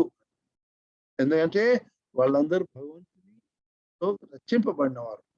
అంటే దీని అర్థం ఏంటంటే భగవంతుడి భక్తులు ఒకవేళ కొన్ని కారణాల కొన్ని పాప పనులు చేసినా సరే వాళ్ళు భగవంతుని భక్తి మార్గంలో ఉన్నప్పుడు వాళ్ళు సురక్షితులై ఉన్నారు భగవంతుని ద్వారా.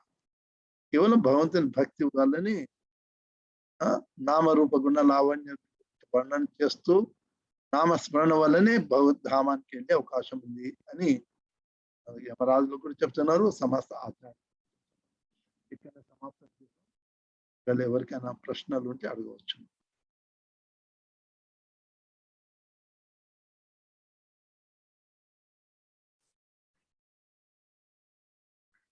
Hare Krishna Prabhuji, I request Chidanand Prabhu to take the question answers and convey it, Maharaj. Chidanand Prabhu. Hare Krishna, Hare Krishna. Maharaj. Hare Krishna Prabhu. Hare Krishna. Sudha Mataji. Hare Krishna ప్రభు. హరే కృష్ణ ప్రభు దండాత్ ప్రణాం ప్రభు. చెప్పండి మాతాజీ. ఈ రోజు లైక్ నిన్న ఈ రోజు మీ ప్రసంగం వినడానికి వినే అదృష్టం కలిగినందుకు చాలా సంతోషం ప్రభు. హరే కృష్ణ. మేబీ చాలా అంటే కొంచెం చాలా సిల్లీగా అనిపించిండొచ్చు క్వశ్చన్, కానీ కొంచెం క్లారిటీ కోసం అడుగుతున్నాను ప్రభు. ఇప్పుడు పాప పుణ్యాలు అన్నవి అంటే ఇప్పుడు మనం జనరల్ భగవద్గీత చదివితే ఎవరి కర్మ వాళ్ళే అనుభవిస్తారో ఉంటది కదా. మళ్ళీ కొన్ని చోట్ల తల్లిదండ్రుల పుణ్యము పాపము పిల్లలకు వస్తుంది అంటారు కదా, భర్త చేసిన పుణ్యము భార్య పిల్లలకు వస్తుంది అంటారు కదా. సో అంటే అసలు ఇది ఎట్లా జనరల్ గా ఎవరి పుణ్యం ఎవరికి వస్తుంది, ఎవరి ఫలితం ఎవరికి దక్కుతుంది? భార్య భర్తలది. భర్త చేసిన పాప కర్మల నుంచి భార్యకు ఉండదు, కానీ భర్త చేసిన సమస్త పుణ్య కర్మలు భగవత్ సంబంధిత పుణ్య కర్మల నుంచి అర్ధ భాగం ఆటోమేటిక్ గా భార్యకు. అందుకని భార్యని ఏమంటాము, ధర్మ పత్ని అంటాం కదా. మనం వివాహం చేసుకునేది కేవలము ధర్మాన్ని అనుసరించడానికే వివాహం చేసుకున్నది. కనుక భర్త మన సంహితలో చాలా క్లియర్ గా రాశారు దీని గురించి. భర్త చేసే ప్రతి ధర్మ పనిలో ఆటోమేటిక్ గా 50% భార్యకు చెందుతుంది. నేను 16 మాలలు జపిస్తే 8 మాలల జపం ఆటోమేటిక్ గా భార్యకి వెళ్ళిపోతుంది. కానీ భర్త చేసే పాప పనులు ఉండదు. కానీ మనం ఏమంటే ఒకసారి భర్త చేసిన పాపం వల్ల భార్య పిల్లలు కూడా కష్టాలు. అంటే ఇప్పుడు భర్త ఏదో పాప కృత్యం చేసి డబ్బుని సంపాదించాడు, ఆ డబ్బు సంపాదించి దానివల్ల వచ్చే వస్తువులు కొని మనం తింటున్నాం, దానివల్ల మనం కొద్దిగా భాగాన్ని తీసుకుంటాం. ఏ విధంగా అయితే మనం మాంసం తినము, కానీ కేవలం మాంసం తిన్నంత వరకు మనకు పాపం నుంచి ముక్తులం కాని కాదు. 6 భాగస్తులు ఉన్నారు. ఎవరైతే పశువులను పోషించారో, పశువులను అమ్మినారో, ట్రాన్స్పోర్ట్ చేశారో, ఎవరు స్లాటర్ చేశారో, ఎవరు కుకింగ్ చేశారో, ఎవరు తిన్నారు, ఈ 6 సమస్త భాగదారులు అన్నారు. కేవలం కాదండి, నేను చంపలేదు, కేవలం బజార్లు ఉంటే కొన్నారు లేదు. నేను కొనేవాడు ఉన్నందుకనే వాళ్ళు చంపుతున్నారు. కొనేవాళ్ళు లేకుంటే ఎందుకు చంపుతారండి? తినేవాళ్ళు లేకుంటే కొనేవాళ్ళు ఎవరు ఉంటారు? అందుకని 6 సమస్త భాగదారులు. అదేవిధంగా భర్త పాప పనులు చేసి సంపాదించినప్పుడు పిల్లలే కానీ భార్య కానీ ఎవరైతే దాన్ని తింటారో వాళ్ళ కొద్ది భాగం వస్తుంది. ఒకవేళ భార్యకి తెలుసు ఇతను తప్పు పని చేసి పాప కృత్యాల వారు సంపేస్తున్నాడు, నాకు ఇది అవసరం లేదు అని తను సపరేట్గా వేరే పదార్థాలను వంట చేసుకొని భర్తకు తినిపించవచ్చు. ఆ విధంగా శుద్ధి చేస్తే కాదు. మాతాజీ అర్థమైందా? ఇది అర్థమైంది ప్రభు. మరి తల్లిదండ్రులది అట్లా? తల్లిదండ్రులు కూడా అంతే. తల్లిదండ్రులది ఏంటంటే కర్మ చెప్తున్నాను కదా, తల్లిదండ్రులు చేసేది పిల్లలకు 12 ఏళ్ళ వరకు వాళ్ళకి ఎలాంటి కర్మబంధం ఉండదు. పిల్లలు ఎలాంటి తప్పులు చేసినా సరే 12 సంవత్సరాల వరకు వాళ్ళకి ఎలాంటి కర్మబంధం ఉండదు. 12 ఏళ్ళ తర్వాత వాళ్ళు కర్మకు స్వయంగా అనుభవం. 12 సంవత్సరాల వరకు పిల్లలు చేసే ప్రతి ఒక్క పనికి ఫలితం కేవలం తల్లిదండ్రులకు దొరుకుతుంది. అందుకని మొదటి చూడండి, జువెనైల్ క్రైమ్ తెలుసుగా, బాల నేరస్తులు అనేది గుంటూరులో బాల నేరస్తుల స్కూల్ కూడా ఉండేది, ఇప్పుడు కూడా ఉండొచ్చు అనుకుంటాను. మొదట ఉండేది. మొదట బాల నేరస్తుల వయసు 12 ఏళ్ళు ఉండేది, తర్వాత 14 ఏళ్ళు చేశారు, తర్వాత 16 చేశారు. మన్మోహన్ సింగ్ గవర్నమెంట్ లో 18, 20 చేయాలనుకున్నారు. కానీ భగవంతుడు ఒక రూల్ చేస్తే మళ్ళీ మళ్ళీ మారదు. భగవంతుని రూల్లో 12 సంవత్సరాలు. తర్వాత ఒకవేళ తండ్రి పాప పనులు చేపిస్తే కొద్దిగా ఫలితం, కొంత భాగం పిల్లలు కూడా వర్తిస్తుంది. అందుకని పిల్లలకు ఒకవేళ భార్య పిల్లలు భగవన్ నామాన్ని జపిస్తుంటూ భగవంతుని స్మరణ చేస్తే సమస్త పాపాల నుంచి ముక్తులు అవుతాం. మనకు తెలుసో తెలియక మనం ఎన్నో పనులు చేస్తున్నాం. వీటి నుంచి ముక్తులు కావాలి అంటే మనకు ఇది తప్పదు. హరినామ సంకీర్తన.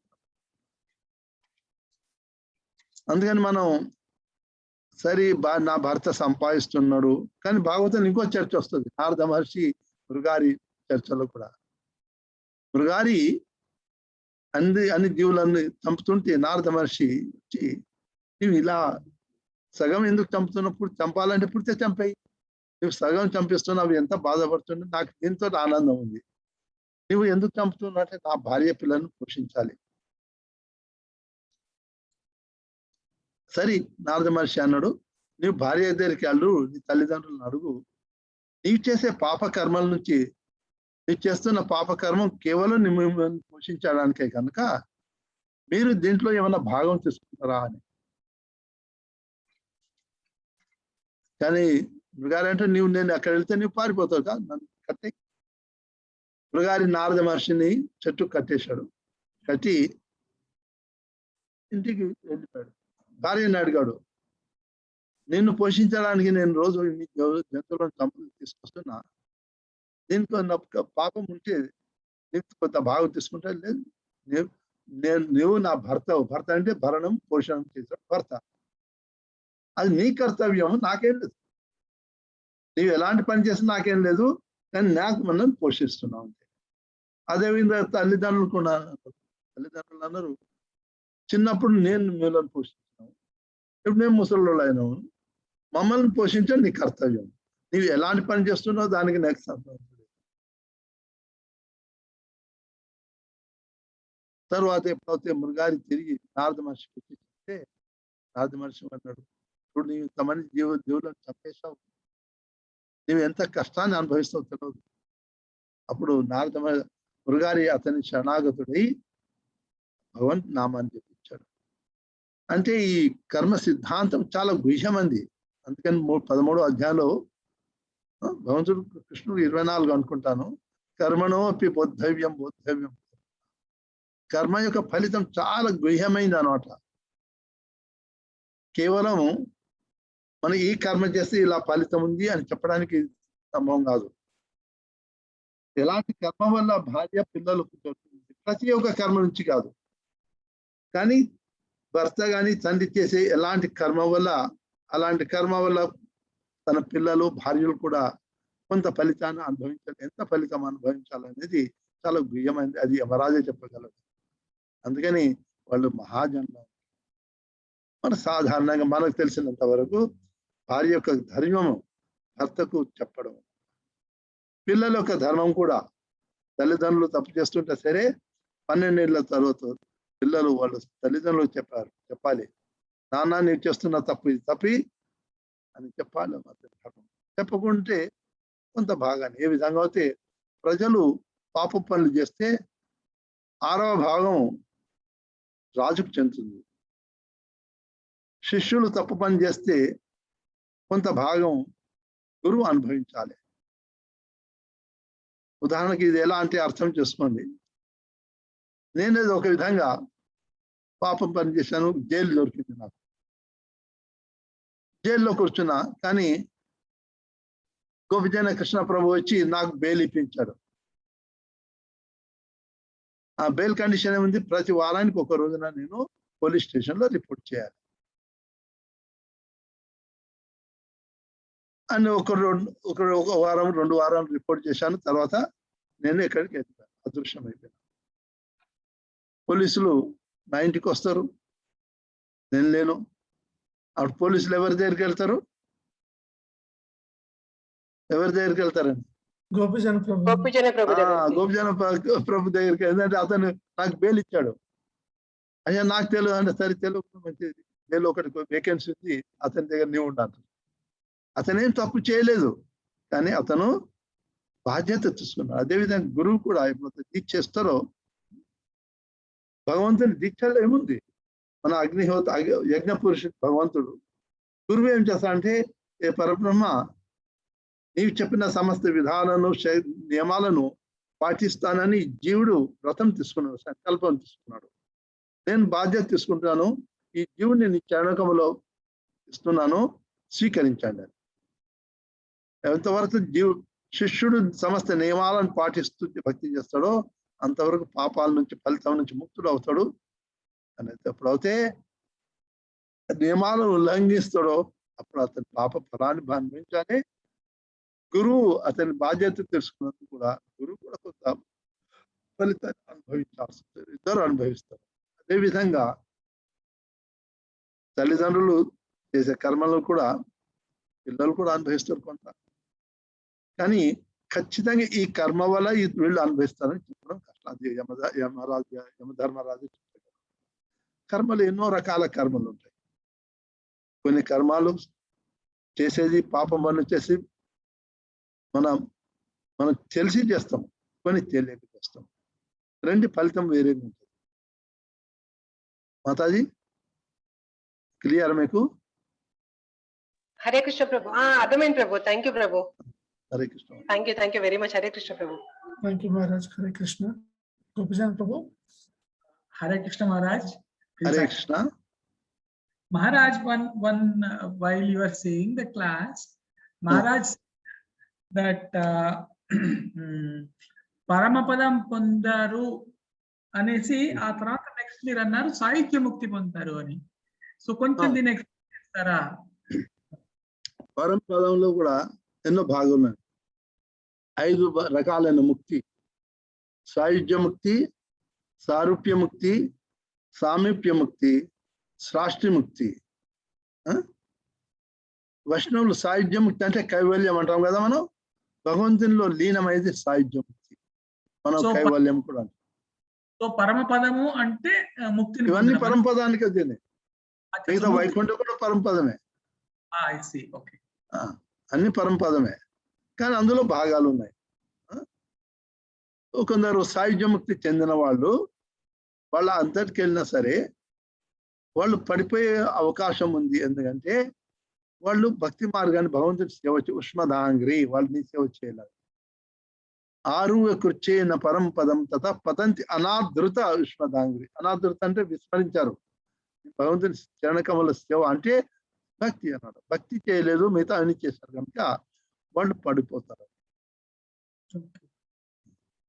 ఏంటంటే భక్తి చేయకుంటే దీనభావం రాదు. దీనభావం రానప్పుడు అహంకారం వస్తుంది. అహంకారం వస్తున్నప్పుడు పతనం.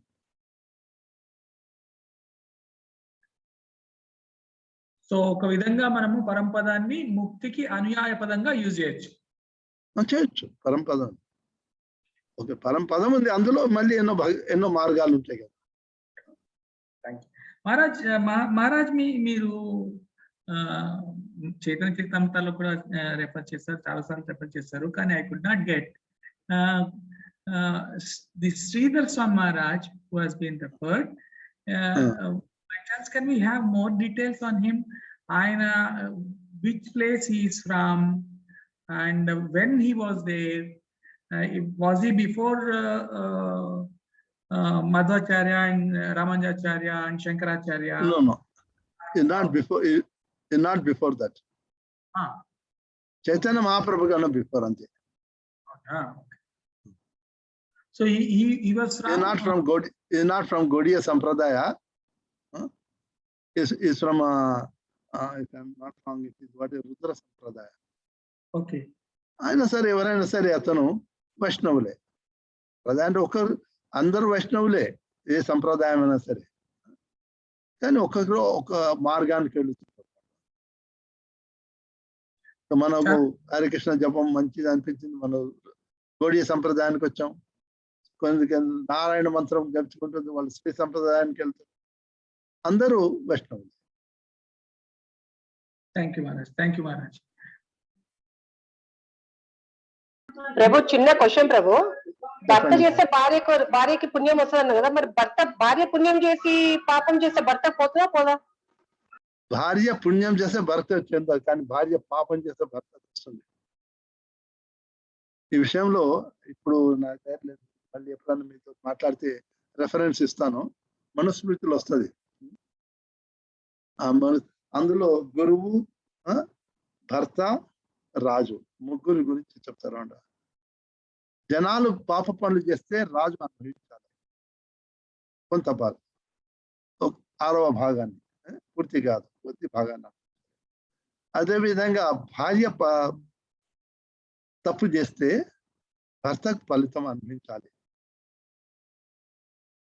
అదేవిధంగా భార్య పుణ్యకర్మలు చేస్తే ఆ కర్మ ఫలితం భర్తకు చెందదు. భార్యకేంటి ఎప్పుడు భర్త యొక్క సౌకర్యము, భర్త ఒక మంచినే ఆలోచిస్తుంది. భార్యలో ఎలాంటి స్వార్థం ఉండదు. తను కావాలి తన పరివారం అందరూ ఎప్పుడు సుఖంగా ఆనందంగా ఉండాలని. ఆమె ఎంత ఆధ్యాత్మికంగా ముందుకెళ్ళినా సరే ఆ పరివారం కొరకే ఎప్పుడు ఆమె ఆలోచన ఉంటుంది. కనుక కానీ పాప పని చేస్తే మాత్రం భర్త కాదు. అందుకని భర్త యొక్క కర్తవ్యం అన్నట్టు భార్యను దారికి తీసుకుని ఉండాలి. భర్త అంటే భరణ పోషణ. పోషణ అంటే ఆధ్యాత్మికంగా, భౌతికంగా. ఆధ్యాత్మిక పోషణ భక్తి మార్గంలో తీసుకురావాలి, భౌతిక పోషణ అందరికీ తెలుసు. భర్త అనేది పెద్ద శబ్దం. అది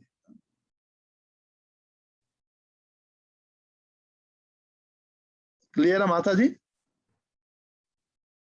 థ్యాంక్ యూ ప్రభు, థ్యాంక్ యూ, థ్యాంక్స్ అలాట్.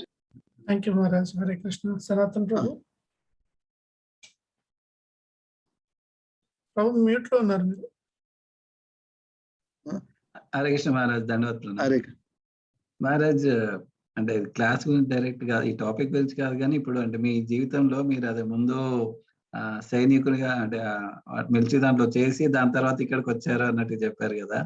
అంటే సాధారణంగా మనం చూసుకుంటే ఎక్కువ మటుకు సైన్యంలో వాటర్ అంటే ఇన్ జనరల్ చూస్తే నేను నా దేశము అన్నట్టు ఆ ప్యాట్రియాటిజం ఎక్కువ ఉంటుంది కదా. మరి అక్కడి నుంచి మీరు అంటే ఈ భక్తిలో వాటర్ ఈ దీనికి ఎలా మార్పు? సైనికులకు బయటి వాళ్ళకైనా ఎక్కువ భగవంతుడి పైన జరుపుకుంటుంది. సైనిక జీవితం ఎలా ఉంటుందో కేవలం సైనికులకు తెలుసు, బయటి వాళ్ళకి తెలియదు. గవర్నమెంట్కి జీరో తెలుసు సైనికుల జీవితం ఎలా ఉంది అనేది. ఏ మినిస్టర్కి తెలియదు. సైనికుల జీవితం ఆ కష్ట జీవితం ఎంత ఉంటుంది అంటే నిరంతరం భగవంతుని పైన ఆధారపడి. మేము ఉదయం మార్నింగ్ పరేడ్కి వెళ్ళి 5 గంటలు 5:30కి వెళ్తే మొదట మందిరికి వెళ్ళి దర్శనం చేసుకుని అక్కడి నుంచి పరిగెత్తి పరేడ్ గ్రౌండ్కి పరిగెత్తాం. మళ్ళీ సాయంత్రం అయ్యేసరికి మళ్ళీ మందిరికి వెళ్తాం. బయటి వాళ్ళు అందరూ వీళ్ళు సైనికులు తాగుతారు, తింటారు, పడి ఉంటారు కాదు. ఏంటంటే వాళ్ళను దుఃఖమే సుఖరాన్ని సప్తారి సుఖమే కరాను పోయి కపిల్ దాస్ ఉంది కదా. దుఃఖాలు వచ్చినప్పుడు మనకు భగవంతుని నిరంతరం స్మరణ చేస్తాం. సైనిక జీవితం అత్యంత కష్టమైంది, సాధారణమైంది కాదు. అనుశాసనం ఉంటుంది కదా, మనకి ఇష్టం ఉన్నా సరే లేకున్నా సరే. అని సైనికులు అందరు ఎవరైనా సరే సైనికులు అందరికీ నిత్యంలో వాళ్ళు భగవంతుని నిరంతరం స్మరణ చేస్తున్నారు. కేవలం వాళ్ళ జీవితం భగవంతుని పైన ఆధారం. కానీ పోతే ఆ జీవితం ఎలా ఉందంటే అనుశాసనం ఉంది కనుక బయటి వాళ్ళకు చూడరు. వాళ్ళు ఎప్పుడంటే వాళ్ళు డ్యూటీ అయితే వాళ్ళు ఎంత చెప్తే అంత చేస్తారు అని ఉంటుంది. కానీ వాళ్ళు నిరంతరం వాళ్ళు కూడా భగవంతుని భక్తి చేస్తారు. ప్రతి బటాలియన్లో మందిరం ఉంటుంది ఖచ్చితంగా. గవర్నమెంట్ పూజారి ఉంటాడు, వాళ్ళు కూడా సైనికులే. పూజారి కూడా సైనికులే. మళ్ళీ యూనిఫామ్ వేసుకుంటారు కూడా. మందిరం ఉంటుంది, గురుద్వారా ఉంటుంది, చర్చ్ ఉంటుంది. అక్కడ ముస్లింలు ఒక 300 కన్నా ఎక్కువ ఉంటే వాళ్ళు కూడా అక్కడ వాళ్ళ మస్జిద్ కూడా ఉంటుంది. అన్నీ ఉంటాయి దాన్ని. ఇకపోతే అక్కడ ఎక్కువ భక్తి చేయడానికి ఉంది. అంటే భక్తి మనం చేస్తుంటే సత్వగుణానికి వస్తుంది నెక్స్ట్ ఆటోమేటిక్గా. కానీ సైనిక జీవితం సత్వగుణానికి సంబంధం ఉండదు, రజోత్తమ గుణంలో ఉండాలి. సత్వగుణం ఉన్నప్పుడు నువ్వు సైనికుడిగా పనిచేసి చేయలేవు, కష్టానికి ఉంటుంది. రజోత్తమ గుణానికి ఉండడం వల్ల ఎక్కువగా మంది ఆ రజోత్తమ గుణంలోనే ఆధారపడి అలవాటు అయిపోతుంది. అందుకని బయటకు వచ్చినా సరే కొంత వాళ్ళు భక్తులు అయ్యేది కొద్దిగా కష్టమే వాళ్ళకు. గుణం నుంచి సత్వగుణానికి రావాలంటే 25 ఏళ్ళు నేను ఆర్మీలో ఉన్నాను. 25 ఏళ్ళు నేర్చుకున్న అలవాటు ఒకటిసారి మార్చడం కష్టం. యువావస్థలో మన నేర్చుకున్న అలవాటు అంతా సులభం ఉండదు. కానీ భక్తుల సాంగత్యం, భక్తుల కృప చాలా అవసరం. కేవలం భక్తుల సాంగత్యం వల్లనే మనలో మార్పు వస్తుంది. అదేదో హరి కృప, శ్రీరాముల వారి కృప, భక్తుల కృప వల్ల భక్తి మార్గానికి వచ్చే అవకాశం ఉంది. హరే కృష్ణ ప్రభు. Hare Krishna Maharaj, thank you. ఇంకొక ప్రశ్న మహారాజ్ దీనికి రిలేటెడ్. అదే అంటే మరి ఇలాగే సాధారణంగా అంటే జనం ఎలా అనుకుంటామంటే ఒక సైన్యంలో చేరాడు అంటే దేశం కోసం త్యాగం చేసి అంటే కుటుంబాన్ని జాయిన్ చేసిన అంటే త్యాగంగా సైనికుడిగా జాయిన్ అయ్యాడు అంటారు. బట్ అదే ఇలా ఇప్పుడు మీరు సన్యాసం తీసుకున్నట్టు అలా తీసుకున్నట్టు చేస్తే కుటుంబాన్ని వదిలేసి వెళ్ళాడు అన్నట్టు అంటే కొద్దిగా నెగటివ్ గా నా కుటుంబమే లేదు. మన గోపిజన కృష్ణ ప్రభుకి తెలుసు, మహబూబ్నగర్ డిస్ట్రిక్ట్ లో అప్పుడు చాలా బ్యాక్వర్డ్. నేను 63లో చేరినాను. ఆ టైంలో మిలిటరీ అంటే అందరు బెదుర్కునేవాళ్ళు, ఎవరు పిల్లనిచ్చేవాళ్ళు కాదు. అంటే ఇంటికి వాళ్ళు చనిపోయినట్లే లెక్క. నేను మొట్టమొదటిసారిగా సెలవు తీసుకొని మిలిటరీ ట్రైనింగ్ అయినాక మా ఇంటికి ఒక 20 రోజులు సెలవు ఉంటుంది. ఇంటికి వస్తే మా పొలం నుంచి వస్తున్నా, అందరు పొలంలో పనిచేసే వాళ్ళు చూసి అప్పుడు మాకు 3 కిలోమీటర్లు నడిచి వచ్చేది మా రావాలంటే రోడ్ నుంచి. ఊర్లో అందరూ అప్పుడు కలుపు తీస్తున్నారు, వాళ్ళందరూ చూసి అయ్యో వచ్చి నన్ను అందరూ ఏడ్చుకుంటూ వస్తున్నారు. అంటే బతికొచ్చున్నాను. కానీ అది వేరే జీవితం లేండి. మిలిటరీ జీవితం బయటి వాళ్ళకి అర్థం కాదు. మిలిటరీలో ఎలా జీవితం ఉంటుంది అనేది బయటికి వాళ్ళకి అర్థం కాదు. కానీ మిలిటరీలో అందరు ప్రతి కూడా భగవంతుని అత్యంత విశ్వాసం ఉంటుంది. కానీ వాళ్ళు చేసే పని ఎలా ఉంటుందంటే దాంట్లో ఎక్కువగా సమయం చెప్పడానికి వీలు కాదు. అది వాళ్ళ పనులు ఎలా ఉంటాయి. కానీ సాయంత్రం ఉదయం చాలా మంది భక్తులు మందిరానికి వెళ్తుంటారు, అది అందరూ చేస్తుంటారు. అంటే మహారాజ్ నా ప్రశ్న అదే, ఇప్పుడు సాధారణ వాళ్ళేమో త్యాగం చేశారు అన్నట్టుగా అనుకుంటాము, బట్ త్యాగం బయట వాళ్ళు అనుకుంటాం. సన్యాసం అలా తీసుకుంటే అంటే ఇట్లా భక్తి కోసం, భక్తి ప్రచారం కోసం నెగటివ్ గా కామెంట్ చేస్తా సైనికులు ఎలా చూడండి, ఒక త్యాగ భావన లేకుంటే ఆ కష్టాలను అనుభవించలేము. సైనికులు మనం ఎక్కడ చూస్తామంటే అయితే బయటికి హాయిగా వాళ్ళు డ్రెస్ వేసుకున్నారు, తింటున్నారు. కానీ బార్డర్లు ఉన్నప్పుడు వాళ్ళ జీవితం ఎలా ఉంటుంది, యుద్ధాభ్యాసం చేసేప్పుడు వాళ్ళ జీవితం ఎలా ఉంటుంది బయట వాళ్ళకు ఎవరికి తెలియదు. పుస్తకాలు చదవడం వేరే, కానీ జీవితాన్ని అనుభవించడం వేరే ఉంటుంది. ఒక్కోసారి మాకు అనిపించేది, మేము స్వయంగా నేను హిమాలయ లద్దాఖ్ ఏరియాలో ఉన్నప్పుడు నేను స్వయంగా అనుకునేది, రాత్రులు ఏడ్చు కూర్చునేవాడు చలికి తట్టుకోలేక. -22 డిగ్రీలు ఉన్నప్పుడు చూడండి ఎలా ఉంటుంది. రాత్రి నిద్ర పోవాలంటే నిద్ర రాదు. ఆ చలి, మనము దక్షిణ భారతంలో పుట్టిన వాళ్ళము, ఆ చలికి కాళ్ళు ఎవరో కట్ చేస్తున్నంత బాధ వస్తుంటుంది. ఆ చలికి తట్టుకోలేదు అనిపిస్తుండే అన్నమాట. ఓ, మేము ఏ జన్మలో ఎంతో పాపం చేసి భగవంతుడు మాకు చేస్తున్నాడు అని అది వాళ్ళు అనుకుంటుంది. ఆ బాధ ఉంటుంది. కానీ దేశం కొరకు ఎవరు చేసుకోవాలి. ఆ అనుభవం వస్తుంది. ఈ 15-20 ఏళ్ళ అనుభవం తర్వాత వాళ్ళకు వస్తాయి. కానీ తొందరలో అంత ఉండదు. మొదటిసారిగా యువావస్థలో ఆ భావన రాదు. ఒక ఉద్యోగం చేస్తూ, కానీ ఆ ప్రొఫెషన్ ఎలా అది బ్రెయిన్ వాష్ అనండి ఏమన్నానండి, కానీ ఆ సమర్పణ అయిపోయింది. ముఖ్యంగా చాలా మంది చేరేవాళ్ళు దేశానికి సేవాకాన్ని కాదు, ఉద్యోగం కొరకు చేస్తుంటారు. తర్వాత దేశం ఎప్పుడైతే వాళ్ళు తర్వాత డ్యూటీకి వెళ్ళినప్పుడు క్రమేణా ఆ దేశానికి సమర్పణ భావం వస్తుంది.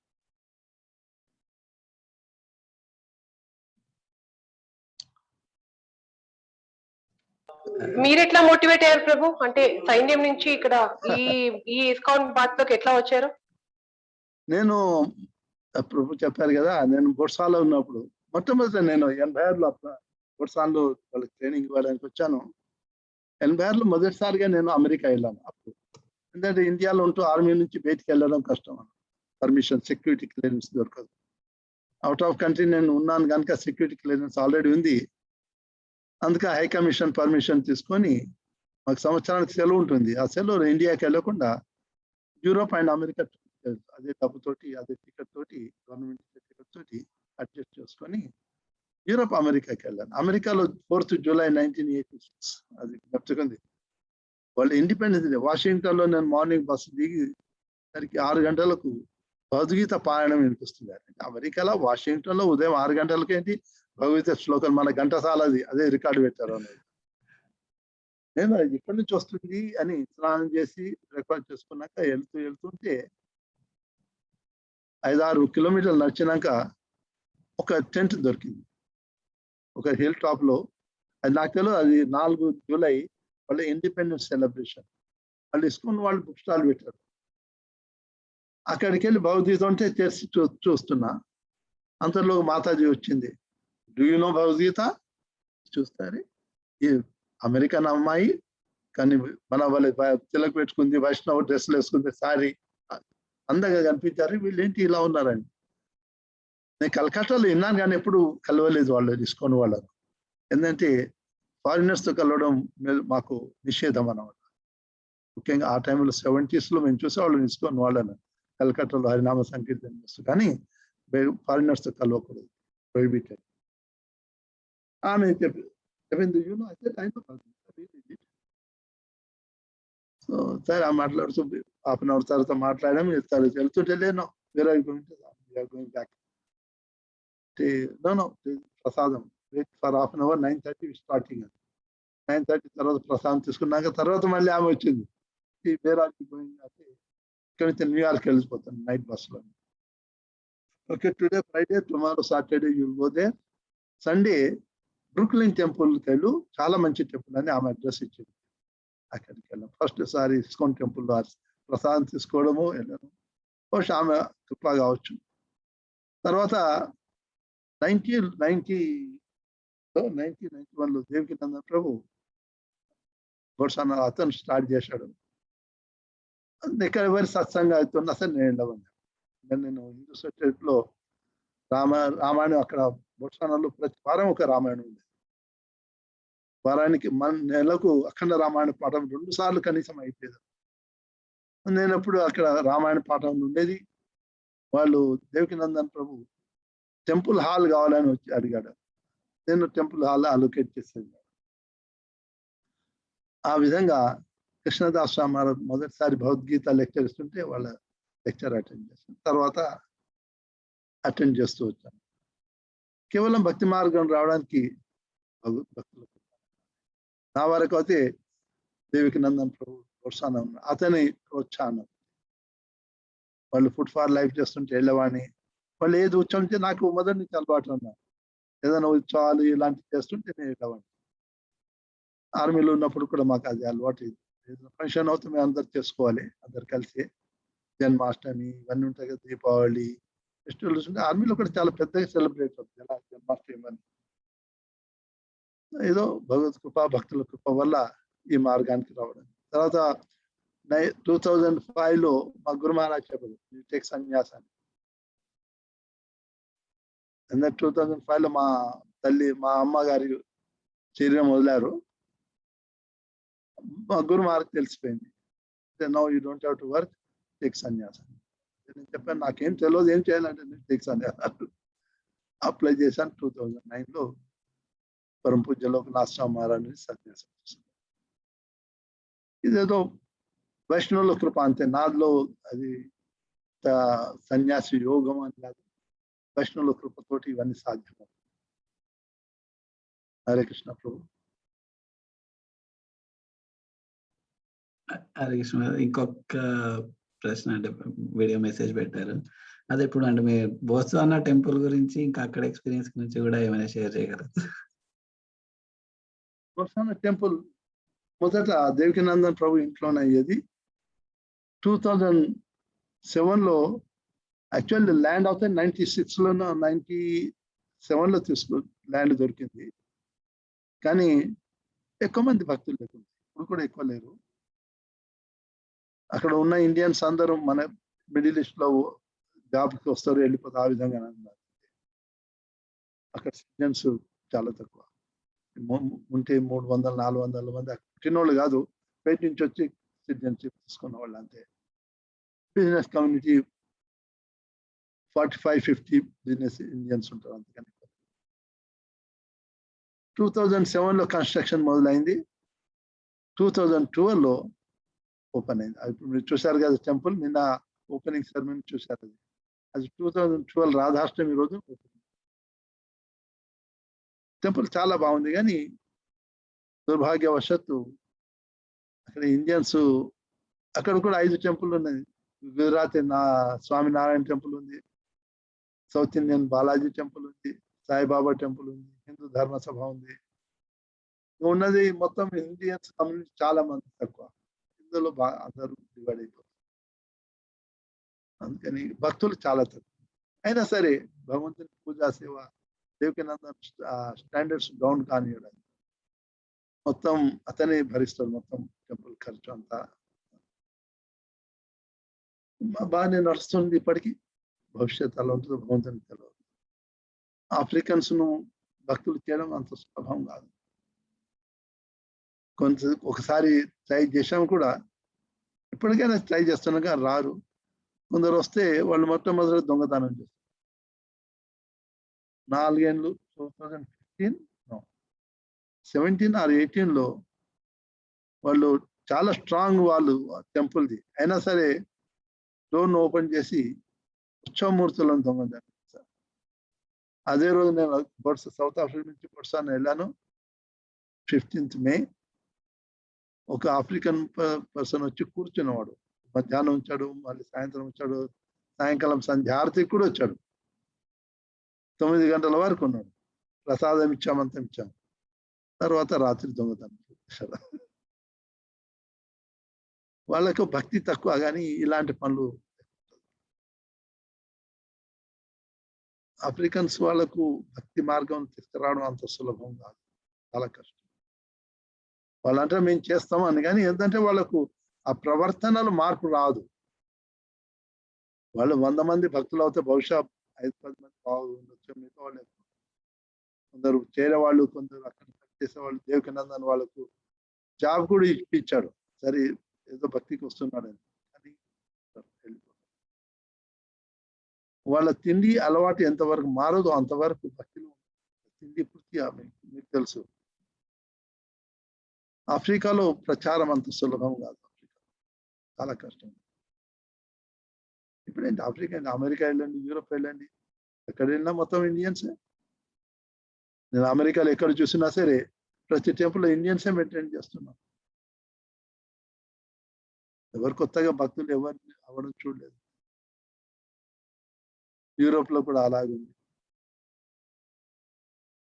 లండన్ లో మాత్రం ఇండియన్స్ చాలా పెద్ద ఉంది, అక్కడ ఇండియన్స్ అవుతున్నారు. అదర్ దాన్ యూకే ఎక్కడ నుంచి మొత్తం ఎక్కడున్నా సరే Indians.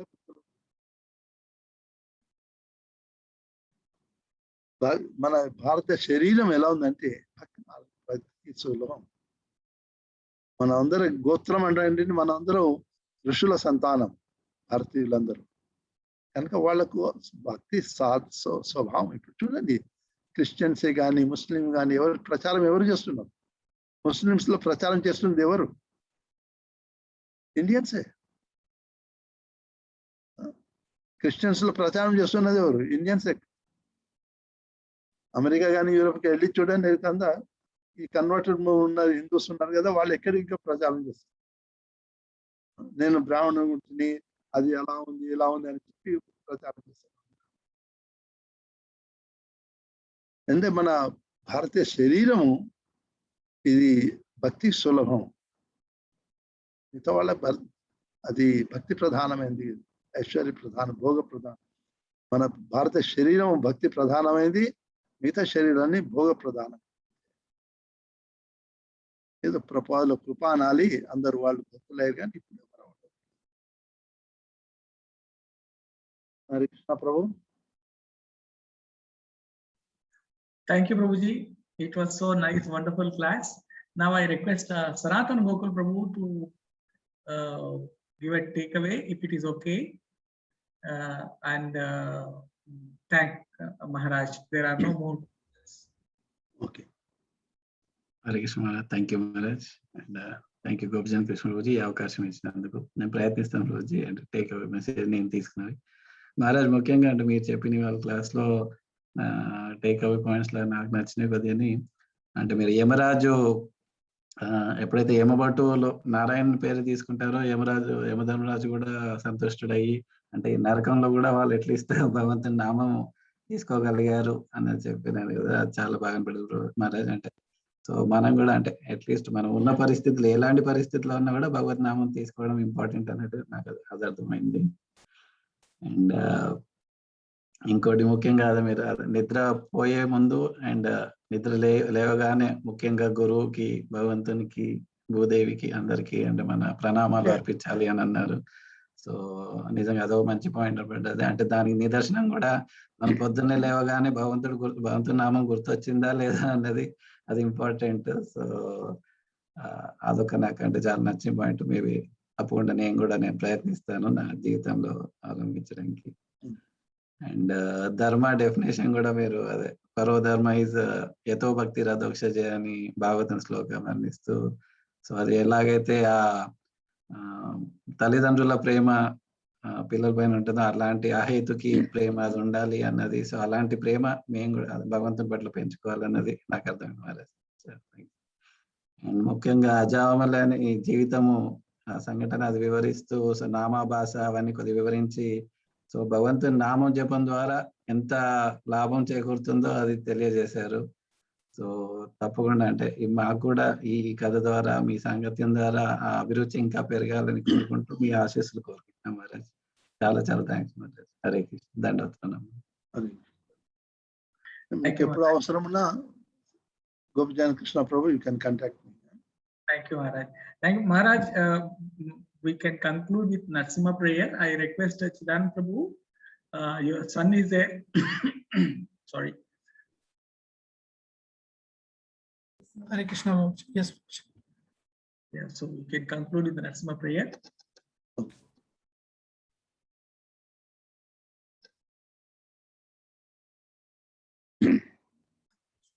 Hare Krishna Maharaj. Hare Krishna. Hare Krishna. Namaste Narasimhaya Praladadayine Hiranyakashipurvakshaha Shilatankanakalaye Ito Narasimha Parato Narasimha Yato Yamitato Narasimha Narasimha Hrudaye Narasimha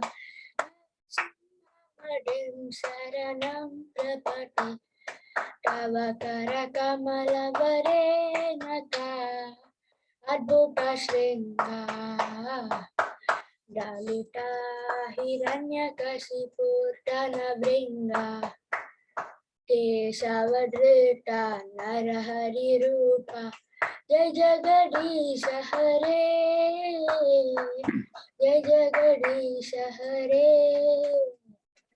Jai Jagadisha Hare Jaya Narasimhadev Jaya Narasimhadev Jaya Narasimhadeva Jaya Narasimhadev Jaya Bhakta Prahlad Jaya Bhakta Prahlad Jaya Bhakta Prahlad Jaya Bhakta Prahlad Jaya Prabhupada Jaya Prabhupada Jaya Prabhupada Srila Prabhupada. Maharaj. చాలా చాలా nice పాట. ఏం పేరు బాబు నీ పేరు? దర్శ్ ప్రభుజీ. Devaki Nandan Maharaj. Devaki Nandan Maharaj. Oh beautiful name, Devaki Nandan. Thank you Maharaj. నిన్న కూడా అమ్మాయి చాలా మంచిగా పాడింది. వీళ్ళు భాగ్యవంతులు పిల్లలు. ఇంత చిన్న వయసులో ఆడుకునే వయసు, ఈ వయసులో భగవంతుని నామం జపం చేస్తున్నా పాడుతున్నాడు అంటే ఇది సాధారణమైంది కాదు. ఈ పూర్వజన్మలో చేసిన భక్తి వల్ల ఈ జన్మలో కంటిన్యూ చేస్తున్నాం. చాలా వెరీ గుడ్. మహారాజ్ ప్రేమధ్వని చెప్తే జగద్గురు శిల ప్రపాద్ కి జై, శ్రీమద్ భాగవత్ పురాణ కి జై, అనంత కోటి వైష్ణవ బృంద కి జై. బోల్ Premananda. His Holiness Ram Govind Swami Maharaj ki Prabhupad jai. కీ జై. Jai. His Hare Holiness Raghunath Swami Maharaj ki jai. Jai. Jaya. జై జై Maharaj ki Hare jai. Krishna Maharaj దండోత్ Hare Pranam Maharaj Pranam. ఎప్పుడు అవసరం ఉన్నా me can contact me. Thank you, Maharaj. Thank you so much, Maharaj. Hare Krishna. Hare Krishna Maharaj Will you? Yes, Maharaj. Thank you, Maharaj. Thank you. Thank you, Maharaj. Hare Krishna. Hare Krishna. Achyut Hari ప్రభు. హరే కృష్ణ. హరే కృష్ణ మహారాజ్ దండోత్ ప్రణామ్ మహారాజ్ బాగున్నారా? బాగున్నాను మహారాజ్. మా వ్రజమండల పరిక్రమ వస్తున్నారా మహారాజ్ మీరు? ఎక్కడ కోవిడ్ ఉన్నప్పుడు ఎక్కడ రజమండల పరిక్రమ? అంటే 10 మంది తోటి చేద్దాం